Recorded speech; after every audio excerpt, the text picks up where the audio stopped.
ಕಡತೋಕ ಕೃತಿ ಸ್ಮೃತಿ ಯಕ್ಷರಂಗೋತ್ಸವ 2024ರ ಭಾಗವಾಗಿ ಎರಡನೇ ದಿವಸವಾದ ಇಂದು ಅರ್ಥಾಂತರಂಗ ಎಂಬ ವಿಶಿಷ್ಟವಾದ ಕಾರ್ಯಕ್ರಮವನ್ನು ನಾವು ಹಮ್ಮಿಕೊಂಡಿದ್ದೇವೆ. ಅದಕ್ಕೆ ಆಗಮಿಸಿದಂಥ ಎಲ್ಲ ನಮ್ಮ ಮಿತ್ರರಿಗೆ ಮೊದಲನೇದಾಗಿ ಸ್ವಾಗತ. ಈಗ ಯಕ್ಷಗಾನದ ಗಣಪತಿ ಪೂಜೆಯ ಜೊತೆಯಲ್ಲಿ ಅರ್ಥಾಂತರಂಗ ಪ್ರಾರಂಭವಾಗುತ್ತದೆ. ಗಣಪತಿ ಪೂಜೆಯನ್ನು ನಡೆಸಿಕೊಡುವವರು ಶ್ರೀ ಗಣೇಶಾಜಿ ಇಡಗುಂಜಿ ಭಾಗವತರು ಹಾಗೂ ಗಜಾನನ ಹೆಗಡೆ ಮೂರವರು ಚಂಡೆವಾದಕರು ಹಾಗೂ ಕೀರ್ತಿ ಹೆಗಡೆ ಮೂರವರು ಇವರು ಮದ್ದಲೆಯಲ್ಲಿ ಸಹಕರಿಸಲಿದ್ದಾರೆ.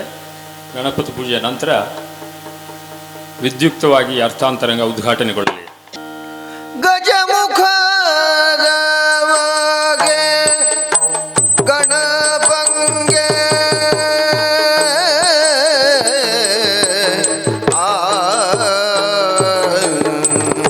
ಗಜಮುಖ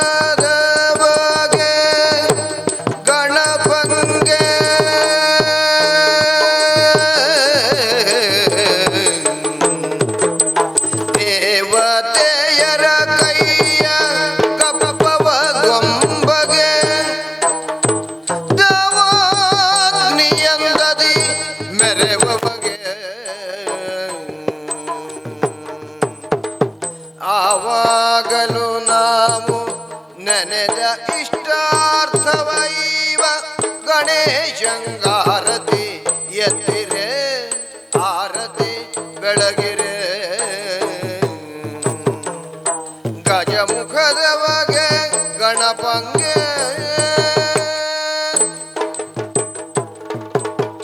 ಕರದೊಳ್ಳು ಪರಶುಪ ಶಾಂಕುಶದಾರಿಗೆ ಅರುಷದಿ ಭಕ್ತರ ಪೊರೆಬಗೆ ಪುರಗಭೂಷಣನ ಕುಮಾರ ಗಜವದನನ ಚರಣ ಕಮಲಕ್ಕೆ ಆರತಿ ಎತ್ತಿರೆ ಆರತಿ ಬೆಳಗಿರೆ ಗಜಮುಖದ ಬಗೆ ಗಣಪಂಗೆ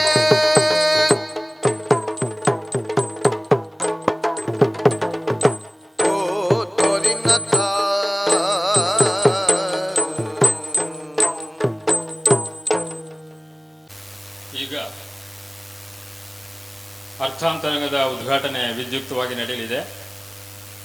ಈ ಅರ್ಥಾಂತರಂಗದ ಅಧ್ಯಕ್ಷ ಸ್ಥಾನವನ್ನು ಅಲಂಕರಿಸಬೇಕಾದ ಡಾಕ್ಟರ್ ಎಂ ಪ್ರಭಾಕರ್ ಜೋಶಿಯವರು ವೇದಿಕೆಗೆ ಆಗಮಿಸಬೇಕು ಹಾಗೂ ಸಂಪನ್ಮೂಲ ವ್ಯಕ್ತಿಗಳಾದ ವಾಸುದೇವ ರಂಗಭಟ್ರು ಹಾಗೂ ರಾಧಾಕೃಷ್ಣ ಕಲ್ಚಾರ್ ಅವರು ಆಗಮಿಸಬೇಕು. ಇವತ್ತಿನ ಈ ಒಂದು ಅರ್ಥಾಂತರಂಗದ ಉದ್ಘಾಟನೆಗಾಗಿ ಯಕ್ಷಗಾನ ಅಕಾಡೆಮಿಯ ನಿಕಟ ಪೂರ್ವ ಅಧ್ಯಕ್ಷರಾದ ಡಾಕ್ಟರ್ GL ಹೆಗಡೆಯವರು ಬರಬೇಕಾಗಿತ್ತು. ಅವರು ಅನಾರೋಗ್ಯದ ನಿಮಿತ್ತ ಬರುವುದಕ್ಕೆ ಸಾಧ್ಯವಿಲ್ಲ ಅಂತ ಶುಭ ಹಾರೈಸಿದಂತೆ ಇವತ್ತು ವಿಶೇಷವಾಗಿ ಅಂತಂದರೆ ವಾಚಿಕಾಭಿನಯ ಅದರ ಕುರಿತು ಇರುವಂಥ ವಿಶೇಷವಾದಂಥ ಈ ಒಂದು ಕಾರ್ಯಕ್ರಮಕ್ಕೆ ತಾಳಮದ್ದಲೆಯ ಮೇಲೆ ಡಾಕ್ಟರೇಟ್ ಮಾಡಿದಂಥ ನಮ್ಮ ಹಿರಿಯ ಸಂಶೋಧಕರಾದ ಡಾಕ್ಟರ್ ವಿಜಯನಳಿನಿ ರಮೇಶ್ ಅವರು ಆಗಮಿಸಿದ್ದಾರೆ.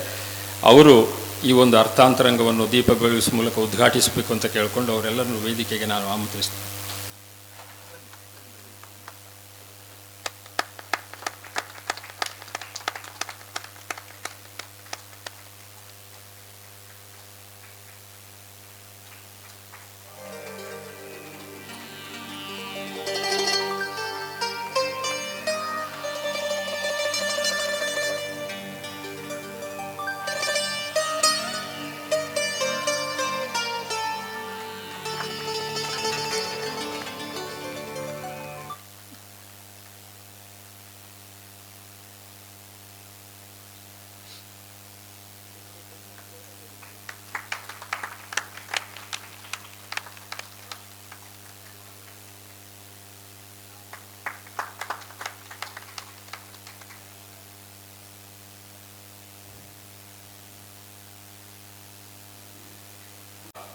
ಎಲ್ಲ ಗಣ್ಯ ಕಲಾವಿದರಿಗೆ, ವಿದ್ವಾಂಸರಿಗೆ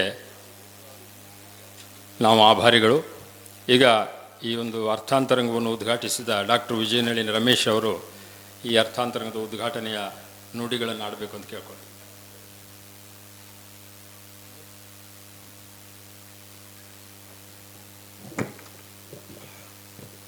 ಈ ಒಂದು ಅರ್ಥಾಂತರಂಗ ಈ ಒಂದು ಕಾರ್ಯಕ್ರಮದ ಅಧ್ಯಕ್ಷರಾದ ಡಾಕ್ಟರ್ ಪ್ರಭಾಕರ್ ಜೋಶಿಯವರೇ, ನನ್ನ ಜೀವನದಲ್ಲಿ ಭಾಳಷ್ಟು ಅಪಘಾತಗಳು, ಆಕಸ್ಮಿಕಗಳು ಆಗಿದೆ. ಕೆಲವು ಒಳ್ಳೆಯದು, ಕೆಲವು ಮತ್ತೊಂದು ರೀತಿಯಲ್ಲಿ. ಬಂದದ್ದನ್ನು ಬಂದ ಹಾಗೆ ಎದುರಿಸುವ, ಸ್ವೀಕರಿಸುವ ಮನೋಭಾವದ ಕಾರಣದಿಂದ ಈಗ ಕೆಲವು ನಿಮಿಷಗಳ ಹಿಂದೆ ನಮ್ಮ ಕಡ್ತೋಕ ಭಾಗವತರು, ಗೋಪಾಲಕೃಷ್ಣ ಭಾಗವತರು ಹೇಳಿದಾಗ ಉದ್ಘಾಟಿಸಬೇಕು ಅಂತ ಒಂದು ಸಲ ಸ್ವಲ್ಪ ಬೆಚ್ಚಿ ಬಿದ್ದ ಹಾಗಾಯಿತು. ನಂತರ ಅನ್ನಿಸ್ತು ಏನು ಬರ್ತದೆ ಬರಲಿ ಅಂತ. ಇವತ್ತು ಈ ಒಂದು ನನ್ನ ಅತ್ಯಂತ ಪ್ರೀತಿಯ ಕ್ಷೇತ್ರವಾದ ತಾಳಮದ್ದಲೆ ಕ್ಷೇತ್ರದ ದಿಗ್ಗಜರುಗಳು, ನಮ್ಮ ರಾಧಾಕೃಷ್ಣ ಕಲ್ಚಾರವರು ಇರ್ಬೋದು, ನಮ್ಮ ಅಶೋಕ್ ಭಟ್ರು ಇರ್ಬೋದು, ವಾಸುದೇವ ರಂಗಭಟ್ರು, ಮತ್ತು ಇಲ್ಲಿರೋರು ಕೂಡ ಯಕ್ಷಗಾನದ ಒಂದು ರೀತಿಯಲ್ಲಿ ಆಯ್ದ ರತ್ನಗಳು ಅನ್ನುವಂಥವ್ರು. ಇಲ್ಲಿ ಅಶೋಕ್ ಎಲ್ಲರೂ ನಿಜವಾಗ್ಲೂ ನನಗಿಂತ ಎಷ್ಟು ಈ ಒಂದು ಕ್ಷೇತ್ರದಲ್ಲಿ ಎಷ್ಟೋ ಹೆಚ್ಚು ಅನುಭವಿಗಳು.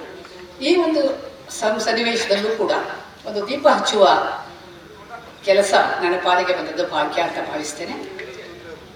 ಈ ಒಂದು ಅರ್ಥಾಂತರಂಗ ಇದಕ್ಕೆ ನನಗೆ ಆಹ್ವಾನ ಇದ್ದರೂ ಕೂಡ, ಇಲ್ಲದೇ ಇದ್ದರೂ ನಾನು ಬರಲೇಬೇಕಾಗಿತ್ತು. ಯಾಕೆಂದರೆ ಅತ್ಯಂತ ಪ್ರೀತಿಯಿಂದ ನಾನು ಕಳೆದ 40-50 ವರ್ಷಗಳಿಂದ ಈ ಕ್ಷೇತ್ರದ ಜೊತೆಗೆ ಸಂಪರ್ಕವನ್ನು ಇಟ್ಕೊಂಡಿದ್ದೇನೆ. ಜೊತೆಗೆ ಒಳ್ಳೆಯ ಆಕಸ್ಮಿಕ ಅವಕಾಶಗಳು ಸಿಗ್ತದೆ. ಅದಕ್ಕಾಗಿ ನಾನು ಕಾರಣ ಶಕ್ತಿಯನ್ನು ನಮಿಸುತ್ತಾ ತಮ್ಮೆಲ್ಲರಿಗೂ ನಮಸ್ಕಾರ ಮಾಡ್ತಾ ವಂದಿಸ್ತೇನೆ. ಇದರಿಂದ ನನಗೆ ಅಪಾರ ಲಾಭ ಇದೆ ಈ ಕಾರ್ಯಕ್ರಮದಿಂದ ಅಂತ ಭಾವಿಸಿದ್ದೇನೆ. ನಮಸ್ಕಾರ.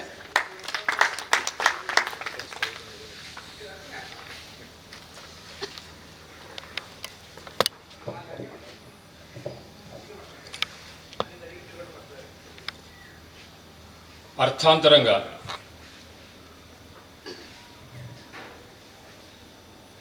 ಈ ಒಂದು ವಿಶಿಷ್ಟವಾದ ಕಾರ್ಯಕ್ರಮದ ಪ್ರೇರಣೆ ನಮಗೆ ಬಂದದ್ದು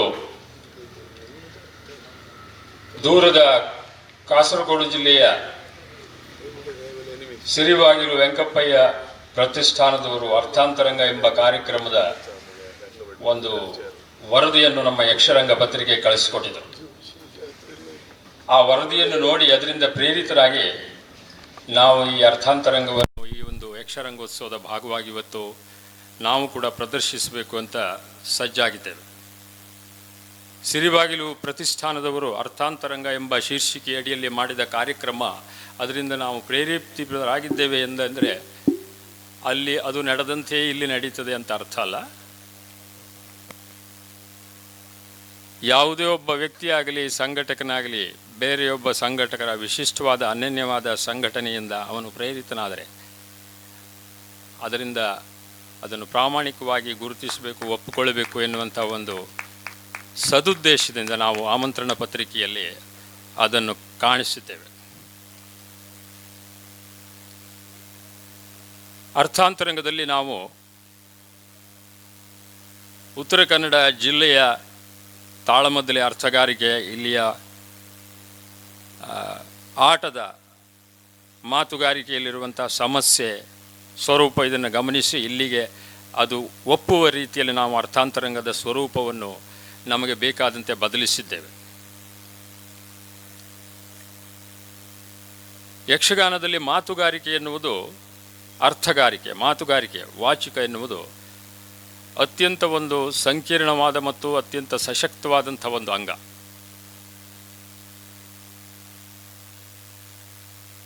ಲಾಗಾಯತಿನಿಂದ ಈ ತಾಳಮದ್ದಲೆ ಅರ್ಥಗಾರಿಕೆ ಇರಲಿ ಅಥವಾ ಯಕ್ಷಗಾನದ ಅರ್ಥಗಾರಿಕೆಯಲ್ಲಿ ಅದು ವಿಸ್ತಾರವಾಗಿ ಬೆಳೆದು ಬಂದಂಥ ಬಗೆಯೂ ಕೂಡ ಒಂದು ವಿಶೇಷವಾದ ಅಧ್ಯಯನಕ್ಕೆ ಒಂದು ವಸ್ತು ಅಂತ ಹೇಳ್ಬೋದು. ಮಾತುಗಾರಿಕೆಯ ವಿಶೇಷತೆ ಅಂತಂದರೆ ಅದು ಮೇಲ್ನೋಟಕ್ಕೆ ಅತ್ಯಂತ ಸುಲಭವಾಗಿ ಕಾಣುತ್ತದೆ. ಆದರೆ ನಾವು ಮಾತನಾಡೋಕ್ಕೆ ತೊಡಗಿದಾಗ ಮಾತು ಅತ್ಯಂತ ಕಷ್ಟಕರವಾದಂಥ ಒಂದು ವಿಭಾಗವಾಗಿಯೂ ನಮಗೆ ಅನಿಸ್ತಾ ಇದೆ. ತಾಳಮದ್ದಲೆ ಅರ್ಥಗಾರಿಕೆಯೊಂದನ್ನೇ ಅಲ್ಲದೆ ನಾವು ಈ ಅರ್ಥಾಂತರಂಗದಲ್ಲಿ ಒಟ್ಟಾರೆಯಾಗಿ ಯಕ್ಷಗಾನದ ವಾಚಿಕಾಂಗದ ಕುರಿತು ಇರುವಂಥ ವಿಶೇಷವಾದಂಥ ತಂತ್ರಾಂಶಗಳನ್ನು ಗುರುತಿಸಿ ಆ ತಂತ್ರಾಂಶಗಳಲ್ಲಿ ಬೇರೆ ಬೇರೆ ವಿಭಾಗಗಳಲ್ಲಿ ಕಲಾವಿದರಿಂದ ಪ್ರಾತ್ಯಕ್ಷಿಕೆಯನ್ನು ಮಾಡಿಸುವ ಮೂಲಕ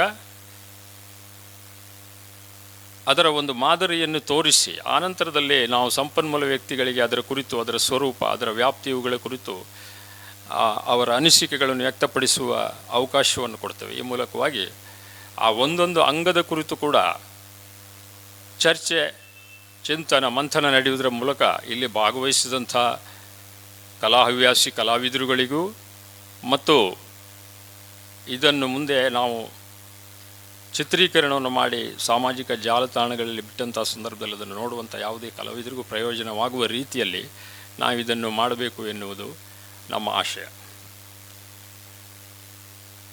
ಇವತ್ತಿನ ಈ ಒಂದು ಕಾರ್ಯಕ್ರಮದಲ್ಲಿ ಸಂಪನ್ಮೂಲ ವ್ಯಕ್ತಿಗಳಾಗಿ ರಾಧಾಕೃಷ್ಣ ಕಲ್ಚಾರ್ ಅವರು ಬಂದಿದ್ದಾರೆ, ಪ್ರಸಿದ್ಧ ಅರ್ಥಧಾರಿಗಳು. ಅವರನ್ನು ನಾನು ನಮ್ಮ ಯಕ್ಷಲೋಕ ಸಂಘಟನೆಯ ಪರವಾಗಿ ಅವರನ್ನು ಹೃತ್ಪೂರ್ವಕವಾಗಿ ಸ್ವಾಗತಿಸ್ತೇನೆ. ಹಾಗೆ ಇನ್ನೊಬ್ಬ ಸಂಪನ್ಮೂಲ ವ್ಯಕ್ತಿಗಳಾಗಿ ಪ್ರಸಿದ್ಧ ಅರ್ಥಧಾರಿಗಳಾದ ವಾಸುದೇವ್ ರಂಗಭಟ್ರು ಬಂದಿದ್ದಾರೆ. ಅವರನ್ನು ನಾನು ತಮ್ಮೆಲ್ಲರ ಪರವಾಗಿ, ನಮ್ಮ ಪರವಾಗಿ ಹೃತ್ಪೂರ್ವಕವಾಗಿ ಸ್ವಾಗತಿಸ್ತೇನೆ. ಎಲ್ಲಕ್ಕಿಂತಲೂ ಮುಖ್ಯವಾಗಿ ಅತ್ಯಂತ ಹಿರಿಯ ಯಕ್ಷಗಾನ ವಿದ್ವಾಂಸರು, ಪ್ರತಿಷ್ಠಿತ ಪಾರ್ಥಿಸುಬ್ಬ ಪ್ರಶಸ್ತಿ ಪುರಸ್ಕೃತರು, ಯಕ್ಷಗಾನದ ಅರ್ಥಧಾರಿಗಳು, ಸಂಶೋಧಕರು, ಬರಹಗಾರರು, ಹೀಗೆ ಹಲವು ವಿಭಾಗಗಳಲ್ಲಿ ತಮ್ಮ ಮೇಲ್ಮೆಯನ್ನು ಈಗಾಗಲೇ ಉದ್ಘಾಟಿಸಿರುವಂಥ ಡಾಕ್ಟರ್ ಎಂ ಪ್ರಭಾಕರ್ ಜೋಶಿ ಅವರು ಅಧ್ಯಕ್ಷತೆ ವಹಿಸ್ತಾ ಇರುವುದು ನಮಗೆಲ್ಲ ಅತ್ಯಂತ ಹೆಮ್ಮೆಯ ವಿಚಾರ. ಬಹುಶಃ ಯಕ್ಷಗಾನದ ಯಾವುದೇ ವಿಭಾಗದ ಮೇಲೆ ಅಧಿಕಾರವಾಣಿಯಿಂದ ಮಾತನಾಡುವಂಥ ಒಂದು ಪ್ರಭುತ್ವವುಳ್ಳಂಥ ತಜ್ಞರವರು. ಅದರಲ್ಲಿಯೂ ಅರ್ಥಗಾರಿಕೆ, ವಾಚಿಕ ಇವುಗಳ ಕುರಿತು ಅವರ ವಿಶೇಷವಾದಂಥ ಅಧ್ಯಯನ ನಮಗೆಲ್ಲರಿಗೂ ತಿಳಿದಿರುವಂಥದ್ದು. ಈ ಒಂದು ಪ್ರಾತ್ಯಕ್ಷಿಕೆ ಮತ್ತು ಅರ್ಥಾಂತರಂಗದ ಒಂದು ಸ್ವರೂಪದಲ್ಲಿ ಪ್ರಾರಂಭದಲ್ಲಿ ನಾವು 4-5 ತಂತ್ರಾಂಶಗಳನ್ನು ಗುರುತಿಸಿದ್ದು. ಮೊದಲನೇದಾಗಿ ಪೀಠಿಕೆ, ಎರಡನೇದಾಗಿ ಪದ್ಯದ ಸಂದರ್ಭಕ್ಕೆ ಕೊಡುವಂಥದ್ದು, ಪದ್ಯದ ಸಂದರ್ಭ, ಮೂರನೇದಾಗಿ ಸಂವಾದ, ನಾಲ್ಕನೇದಾಗಿ ಭಾವ ಪ್ರಕಟಣೆ, ಐದನೇದಾಗಿ ವಾದ ಪ್ರತಿವಾದ ಅಥವಾ ತರ್ಕದ ಇತಿಮಿತಿಯ ಕುರಿತು, ಹೀಗೆ 5-6 ವಿಷಯಗಳನ್ನು ನಾವು ಇದರಲ್ಲಿ ತೆಗೆದುಕೊಂಡಿದ್ದೇವೆ. ಈ ತಂತ್ರಾಂಶಗಳ ಯಾದಿ ಇದು ಸಮಗ್ರ ಅಲ್ಲ. ಯಕ್ಷಗಾನದ ಅರ್ಥಗಾರಿಕೆಯನ್ನು ನೋಡಿದವರಿಗೆ ಯಾರೇ ನೋಡಿದರೂ ಕೂಡ ಅದರಲ್ಲಿ ಅನೇಕ ತಂತ್ರಾಂಶಗಳನ್ನು ಗುರುತಿಸುವ ಸಾಧ್ಯತೆ ಇದೆ. ತುಂಬ ಅಕಾಡೆಮಿಕ್ ಆಗಿ ತಾಂತ್ರಿಕ ಅಂಶ ಅಂತ ಕಂಡರೂ ಕೂಡ ಈ ಮಾತುಗಾರಿಕೆಯ ಹಲವು ತಂತ್ರಾಂಶಗಳನ್ನು ಜನಸಾಮಾನ್ಯರು ಕೂಡ ಗುರುತಿಸುವುದನ್ನು ನಾವು ನೋಡ್ತೇವೆ. ತಾಳಮದ್ದಲೆಯನ್ನು ಅಥವಾ ಆಟವನ್ನು ಆಸ್ವಾದಿಸಿದಂಥ ಒಬ್ಬ ಪರಿಣಿತನಾದಂಥ ಪ್ರೇಕ್ಷಕ ಮಾತನಾಡುವುದಿದೆ. ಇವತ್ತು ಅವರ ಪೀಠಿಕೆ ಹೆಚ್ಚಾಯಿತು, ಉದ್ದಾಯಿತು ಅಂತ ಹೇಳ್ತೇವೆ. ಅವನು ಸಂವಾದದಲ್ಲಿ ಆ ರೀತಿಯಾಗಿ ಆ ಒಂದು ಪ್ರಶ್ನೆಯನ್ನು ಕೇಳಿದ್ದಲ್ಲ ಅಂತ ನಾವು ಹೇಳ್ತೇವೆ. ಹಾಗೆಯೇ ಒಂದು ಭೀಷ್ಮ ವಿಜಯದ ಅಂಬೆಯ ಒಂದು ಭಾವ ಪ್ರಕಟಣೆ ಸಾಕಾಗಲಿಲ್ಲ ಅಂತ ಹೇಳ್ತೇವೆ. ಸಂಧಾನದಲ್ಲಿ ಕೃಷ್ಣ ಮತ್ತು ಕೌರವರ ಸಂಭಾಷಣೆ, ಅಲ್ಲಿ ಒಂದು ವಾದ ವಿವಾದ ತುಂಬ ಚೆನ್ನಾಗಿ ಆಯಿತು ಅಂತ ಹೇಳ್ತೇವೆ. ಅಂದರೆ ಇಲ್ಲೆಲ್ಲ ನಾವು ಪ್ರೇಕ್ಷಕರು ಕೂಡ ಇಲ್ಲಿಯ ತಂತ್ರಾಂಶ ಕೊಡುತ್ತೆ. ಇದು ವಿಶೇಷತೆ. ಯಾಕೆಂದರೆ ತಾಳಮದ್ದಲೆ ಅಥವಾ ವಾಚಿಕದ ವಿಶೇಷತೆ ಏನು ಅಂತಂದರೆ, ಇದನ್ನು ಈ ವಿಭಾಗದಲ್ಲಿ ಸಾಕಷ್ಟು ಅನುಭವ ಇರುವಂಥ ಪ್ರೇಕ್ಷಕರು ಮಾತ್ರ ಆಸ್ವಾದಿಸೋದಕ್ಕೆ ಸಾಧ್ಯ. ಇದು ಇದರ ಹೆಚ್ಚುಗಾರಿಕೆಯೂ ಹೌದು, ಮಿತಿಯೂ ಹೌದು. ಈ ದೃಷ್ಟಿಯಿಂದ ನಾವು ಈ ತಂತ್ರಾಂಶಗಳಲ್ಲಿ ಪ್ರಾರಂಭದಲ್ಲಿ ಪೀಠಿಕೆಯಿಂದ ಪ್ರಾರಂಭಿಸ್ತೇವೆ. ಇವತ್ತಿನ ಈ ಒಂದು ಪ್ರಾತ್ಯಕ್ಷಿಕೆಯಲ್ಲಿ ಪೀಠಿಕೆಯನ್ನು ಹೇಳುವುದಕ್ಕಾಗಿ ನಾವು ನಮ್ಮ ಸಮೀಪದ ಊರಿನ ಮೂರೂರು ಕಲ್ಲಬ್ಬೆಯ ಹವ್ಯಾಸಿ ಅರ್ಥಧಾರಿಗಳಾದ ಮಹೇಶ್ ಭಟ್ ಕಲ್ಲಬ್ಬೆಯವರನ್ನು ಆಮಂತ್ರಿಸಿದ್ದೇನೆ. ಅವರು ಆಗಮಿಸಿದ್ದಾರೆ. ಅವರಿಗೆ ನಾನು ಸ್ವಾಗತವನ್ನು ಕೋರ್ತೇನೆ. ಪೀಠಿಕೆಯ ಸಂದರ್ಭದಲ್ಲಿ ನಾವು ಅಂಗದ ಸಂಧಾನ ಪ್ರಸಂಗದ ರಾಮನ ಪೀಠಿಕೆಯನ್ನು ನಾವು ಒಂದು ಪ್ರಾತ್ಯಕ್ಷಿಕೆಗೆ ಒಂದು ಉದಾಹರಣೆಯಾಗಿ ಅದನ್ನು ತೆಗೆದುಕೊಂಡಿದ್ದೇವೆ. ಇಲ್ಲಿ ಪ್ರಸಂಗದ ಪ್ರಾರಂಭದಲ್ಲಿ ರಾಮನ ಪೀಠಿಕೆಗೆ ಬೇಕಾಗಿ ಹವಣಿಸಿದರಿತ್ತ ರಾಮನ ಬಾಳ್ಯದವರೆಲ್ಲ ಈ ಬ್ರಾಹ್ಮಣಿಯ ನಂತರದಲ್ಲಿ ಪೀಠಿಕೆ ಪ್ರಾರಂಭವಾಗ್ತದೆ. ಹಾಗೆ ಅಲ್ಲಿ ಸಾರಿ ಕೊಂದರೆ ಪಾಪವಿಲ್ಲ ಮತ್ತು ಸಂಧಾನ ಕೋರ್ವನ ಕಳುಹಿ ಈ 2 ಪದ್ಯಗಳ ಒಂದು ಪ್ರಾತ್ಯಕ್ಷಿಕೆ ನಡೀತದೆ. ಆ ಪ್ರಾತ್ಯಕ್ಷಿಕೆಯನ್ನು ಮಾಡಬೇಕು ಅಂತ ನಾನು ಮಹೇಶ್ ಭಟ್ಟಿಯವರಲ್ಲಿ ಕೇಳ್ಕೊಳ್ತೇನೆ. ಹವಣಿಸಿದರಿದ್ದ ರಾಮನ ಬಾಳ್ಯದವರೆಲ್ಲ ಜವದಿಲಂಕೆಗೆ ನುಗ್ಗಲಪ್ಪಣೆಯ ಕೊಡಿರೆನಲು ದಿವಸಾಧಿಪತಿ ಕುಲೋದ್ಭವನವರ ಸಂತವಿಸಿ ರವಿಜಾತ ಇಂತೆಂದನು.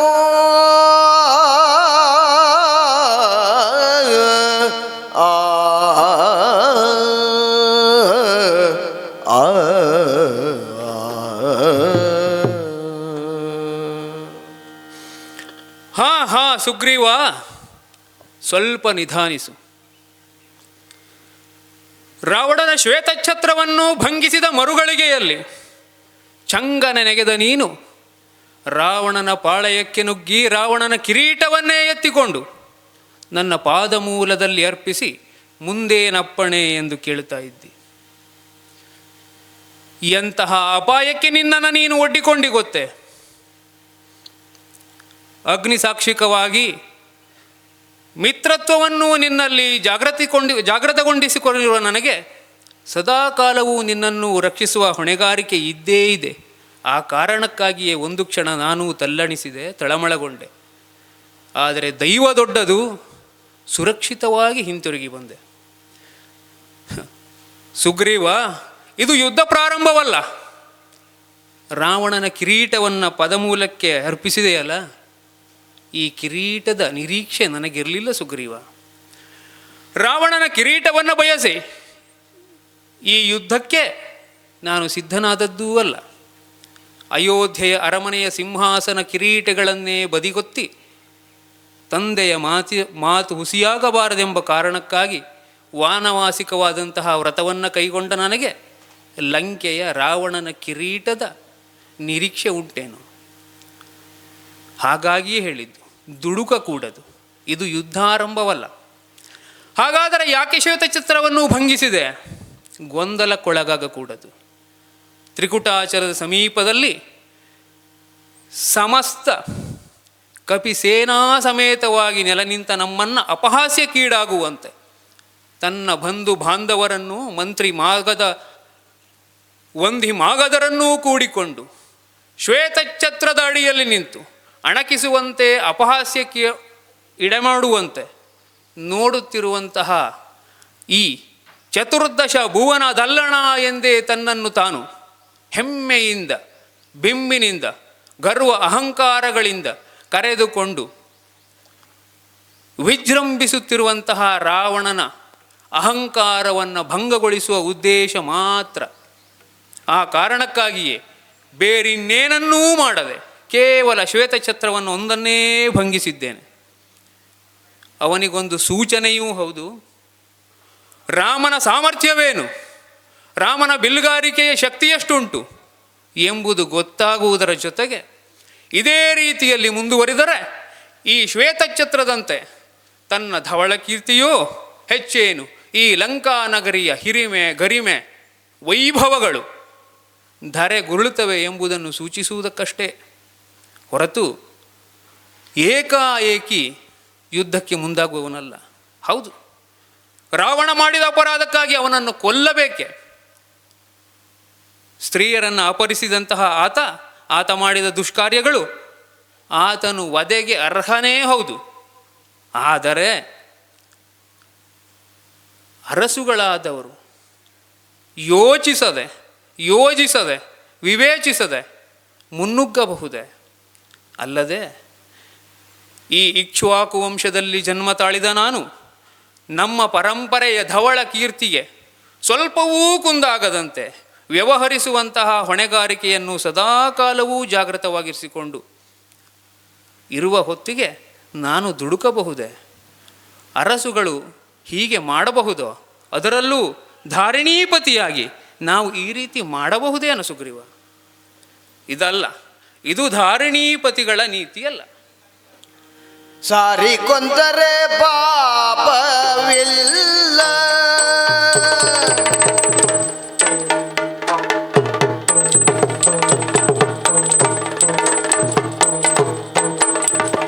ಸಾರಿ ಕೊಂದರೆ ಪಾಪವಿಲ್ಲ. ನಮ್ಮ ಧಾರಿಣಿ ಪತಿಗಳ ನಡತೆ ಇದಲ್ಲ. ನಮ್ಮ ಧಾರಿಣಿ ಪತಿಗಳ ನಡತೆ ಇದಲ್ಲ.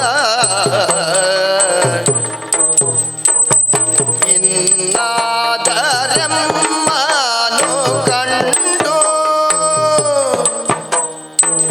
ಇನ್ನಾದರೆಮ್ಮನು ಕಂಡು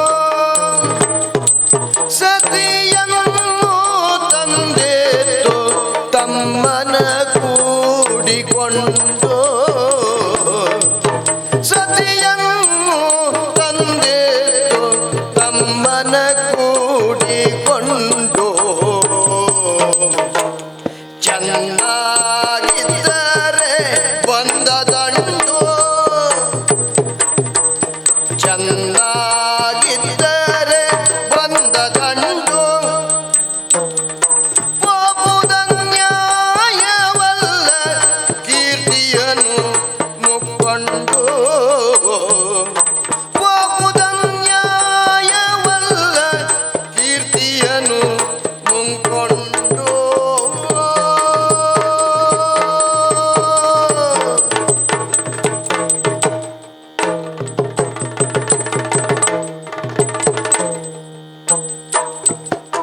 ಸಾರಿ ಕೊಂದರೆ ಪಾಪವಿಲ್ಲ. ನಮ್ಮ ಧಾರಿಣಿ ಬದಿಗಳ ನಡತೆ ಇದಲ್ಲ. ಸುಗ್ರೀವ, ಸಾರಿಕೊಂದರೆ ಪಾಪವಿಲ್ಲ. ಹೌದು, ಇದು ಧಾರಣೀಪತಿಗಳ ನೀತಿಯಲ್ಲ. ಇದೇ ನೀತಿ. ಸಾರದೆ ಏಕಾಏಕಿಯಾಗಿ ಯುದ್ಧಕ್ಕೆ ಮುನ್ನುಗ್ಗುವುದು ರಾಮನಾದ ನನಗೆ ಭೂಷಣವೂ ಅಲ್ಲ, ಇಕ್ಷ್ವಾಕು ಕುಲ ಸಂಭೂತನಾದಂತಹ ನನ್ನ ಜಾಯಮಾನವೂ ಅದಲ್ಲ. ಹಿಂದೆ ವಾಲಿಯನ್ನು ವಧಿಸುವ ಕಾಲಕ್ಕೆ ಅಂತಿಮ ಕ್ಷಣದಲ್ಲಿರುವಂತಹ ವಾಲಿಗೂ ಕೂಡ ನಾನು ಕೇಳಿದಂತಹ ಕೊನೆಯ ಮಾತಿಷ್ಟು, ಇನ್ನೂ ಬದುಕಬೇಕೆಂಬ ಆಸೆ ಉಂಟೆ. ಯಾಕೆ? ಮನುಷ್ಯ ತಪ್ಪು ಮಾಡುವುದು ಸಹಜ. ಯಾವುದೇ ವ್ಯಕ್ತಿಗಳಿರಲಿ, ಮನುಜರಿರಲಿ, ದಾನವರಿರಲಿ, ಇವರು ಗುಣಪೂರ್ಣರೂ ದೋಷವರ್ಜಿತರೂ ಅಲ್ಲವಷ್ಟೇ. ಹಾಗಾಗಿ ತಪ್ಪು ಮಾಡಿದ್ದನ್ನು ತಿಳಿದು ತಿದ್ದಿಕೊಂಡು ಪಶ್ಚಾತ್ತಾಪ ಪಡುವಂತಹ ಕ್ರಿಯೆ ಎಲ್ಲಕ್ಕಿಂತಲೂ ದೊಡ್ಡದು. ಪಶ್ಚಾತ್ತಾಪಕ್ಕಿಂತ ಮಿಗಿಲಾದಂತಹ ಶಿಕ್ಷೆ ಇನ್ನೊಂದಿಲ್ಲವೆಂಬುದೇ ಪ್ರಾಜ್ಞರ, ಕರುಣಾಮಯಿಗಳ ಅಭಿಮತ. ಹಾಗಾಗಿಯೇ ಯಾವನೋ ತಾನು ಮಾಡಿದಂತಹ ತಪ್ಪಿಗಾಗಿ ಪಶ್ಚಾತ್ತಾಪವನ್ನು ಪಡುತ್ತಾನೋ ಆತನು ಕ್ಷಮೆಗೆ ಅರ್ಹತೆಯನ್ನು ಪಡೆದುಕೊಳ್ಳುತ್ತಾನೆ. ಆ ನಿಟ್ಟಿನಲ್ಲಿಯೇ ವಾಲಿಯನ್ನೂ ಪ್ರಶ್ನಿಸಿದ್ದೆ. ಆದರೆ ಬದುಕಬೇಕೆಂಬಾಸೆಯನ್ನು ವ್ಯಕ್ತಪಡಿಸದ ಆತನಿಗೆ ಮೋಕ್ಷವನ್ನು ಕರುಣಿಸಿದ್ದೇನೆ. ಈ ಕಾಲಕ್ಕೂ ಅಷ್ಟೇ, ಯುದ್ಧೋನ್ಮುಖಿಯಾದಂತಹ ನೀವೆಲ್ಲರೂ ಸ್ವಲ್ಪ ಸಮಾಧಾನದಿಂದ ಕಾಯಬೇಕು. ನೀನು ಮುನ್ನುಗ್ಗಿದ್ದೆ, ನಿನ್ನ ಜೊತೆಗಿರುವಂತಹ ಈ ಸಮಸ್ತ ಕಪಿಸೇನೆ ಲಂಕೆಯ ಅಭಿಯೋಗಕ್ಕೆ ಸರ್ವ ಸಿದ್ಧತೆಯನ್ನೂ ನಡೆಸಿಕೊಂಡಿದೆ.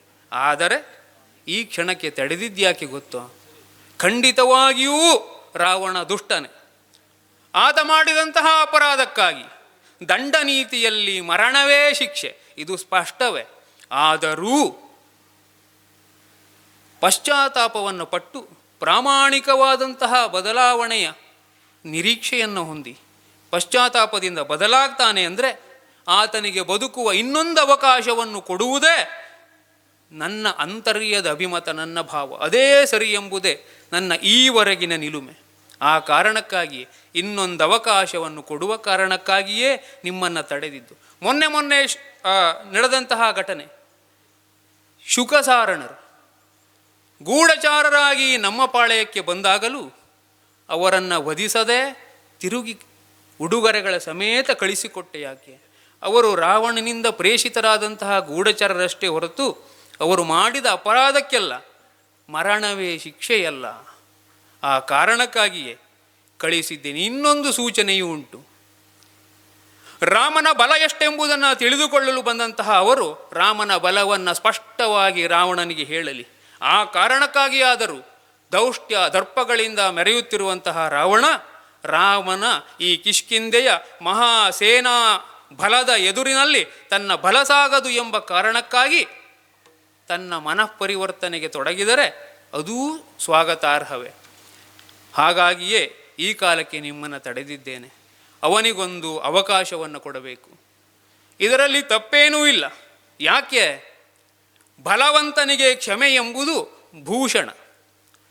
ಬಡತನದಲ್ಲಿಯೇ ಬೇಯುತ್ತಿರುವಂತಹ ವ್ಯಕ್ತಿ ಇನ್ನೊಬ್ಬರ ಬದುಕನ್ನು ತಂಪಾಗಿಸಲು ದಾನವನ್ನು ಕೊಡಲಿಕ್ಕೆ ಮುಂದಾಗ್ತಾನೆ ಅಂತಾದರೆ ಆತನ ದಾನಕ್ಕಿರುವಂತಹ ಶ್ರೇಷ್ಠತೆ ಮಿಗಿಲತೆಗಳು ಇನ್ನೊಂದು ಧನಿಕನಾದಂತಹ ನೀಡುವ ದಾನಕ್ಕೆ ದೊರಕಲಾರದು. ಯಾಕೆ? ತನ್ನ ಇತಿಮಿತಿಯಲ್ಲಿ ಆತನ ಪ್ರಾಂಜಲ ಮನಸ್ಸಿಗೆ ಅಷ್ಟು ಮಹತ್ವ ಉಂಟು. ಹಾಗೆ ಬಲವಂತನಿಗೆ ಕ್ಷಮೆಯೇ ಭೂಷಣ ಎಂಬ ಕಾರಣಕ್ಕಾಗಿ ಈ ಕ್ಷಮೆಯನ್ನು ಈ ಹೊತ್ತು ಕೊಡಬೇಕೆಂಬ ಕಾರಣಕ್ಕಾಗಿಯೇ ಆತನಿಗೆ ಇನ್ನೊಂದು ಅವಕಾಶವನ್ನು ಕಲ್ಪಿಸುವುದು. ಹಾಗಾದರೆ ಈ ಯುದ್ಧ ಸಿದ್ಧತೆಗಳೆಲ್ಲ ಯಾಕೆಂಬ ಕಾರಣಕ್ಕೆ ಯುದ್ಧ ಸಿದ್ಧತೆಗಳು ಬೇಕು.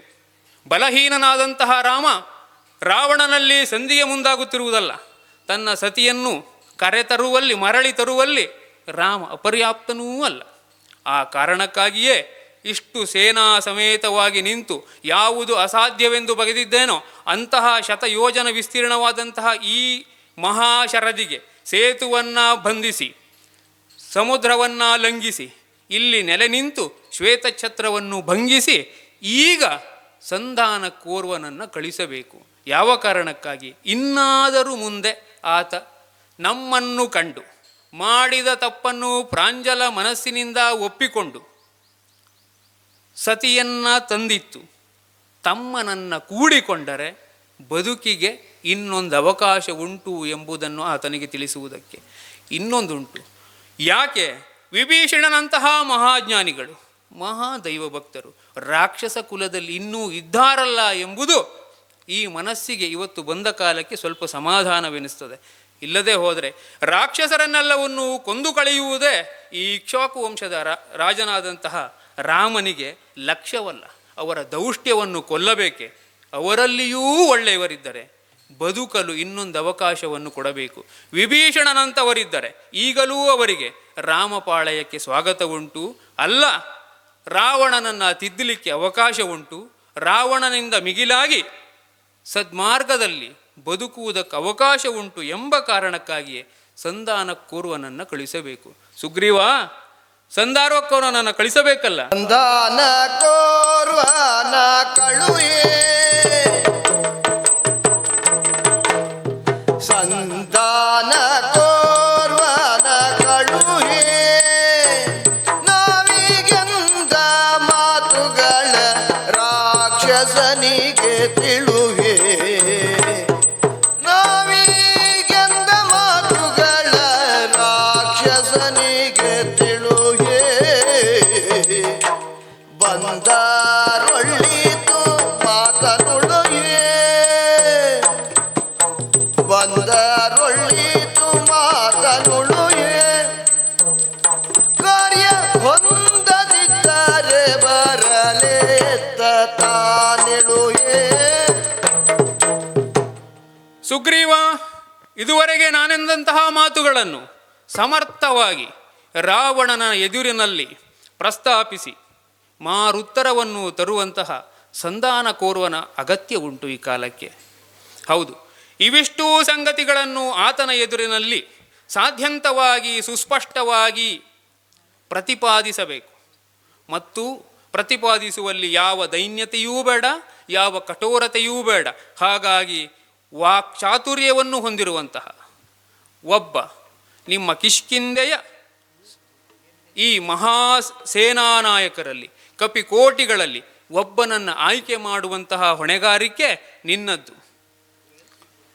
ಆತ ಬಲಶಾಲಿಯೂ ಆಗಿರಬೇಕು. ಯಾಕೆ?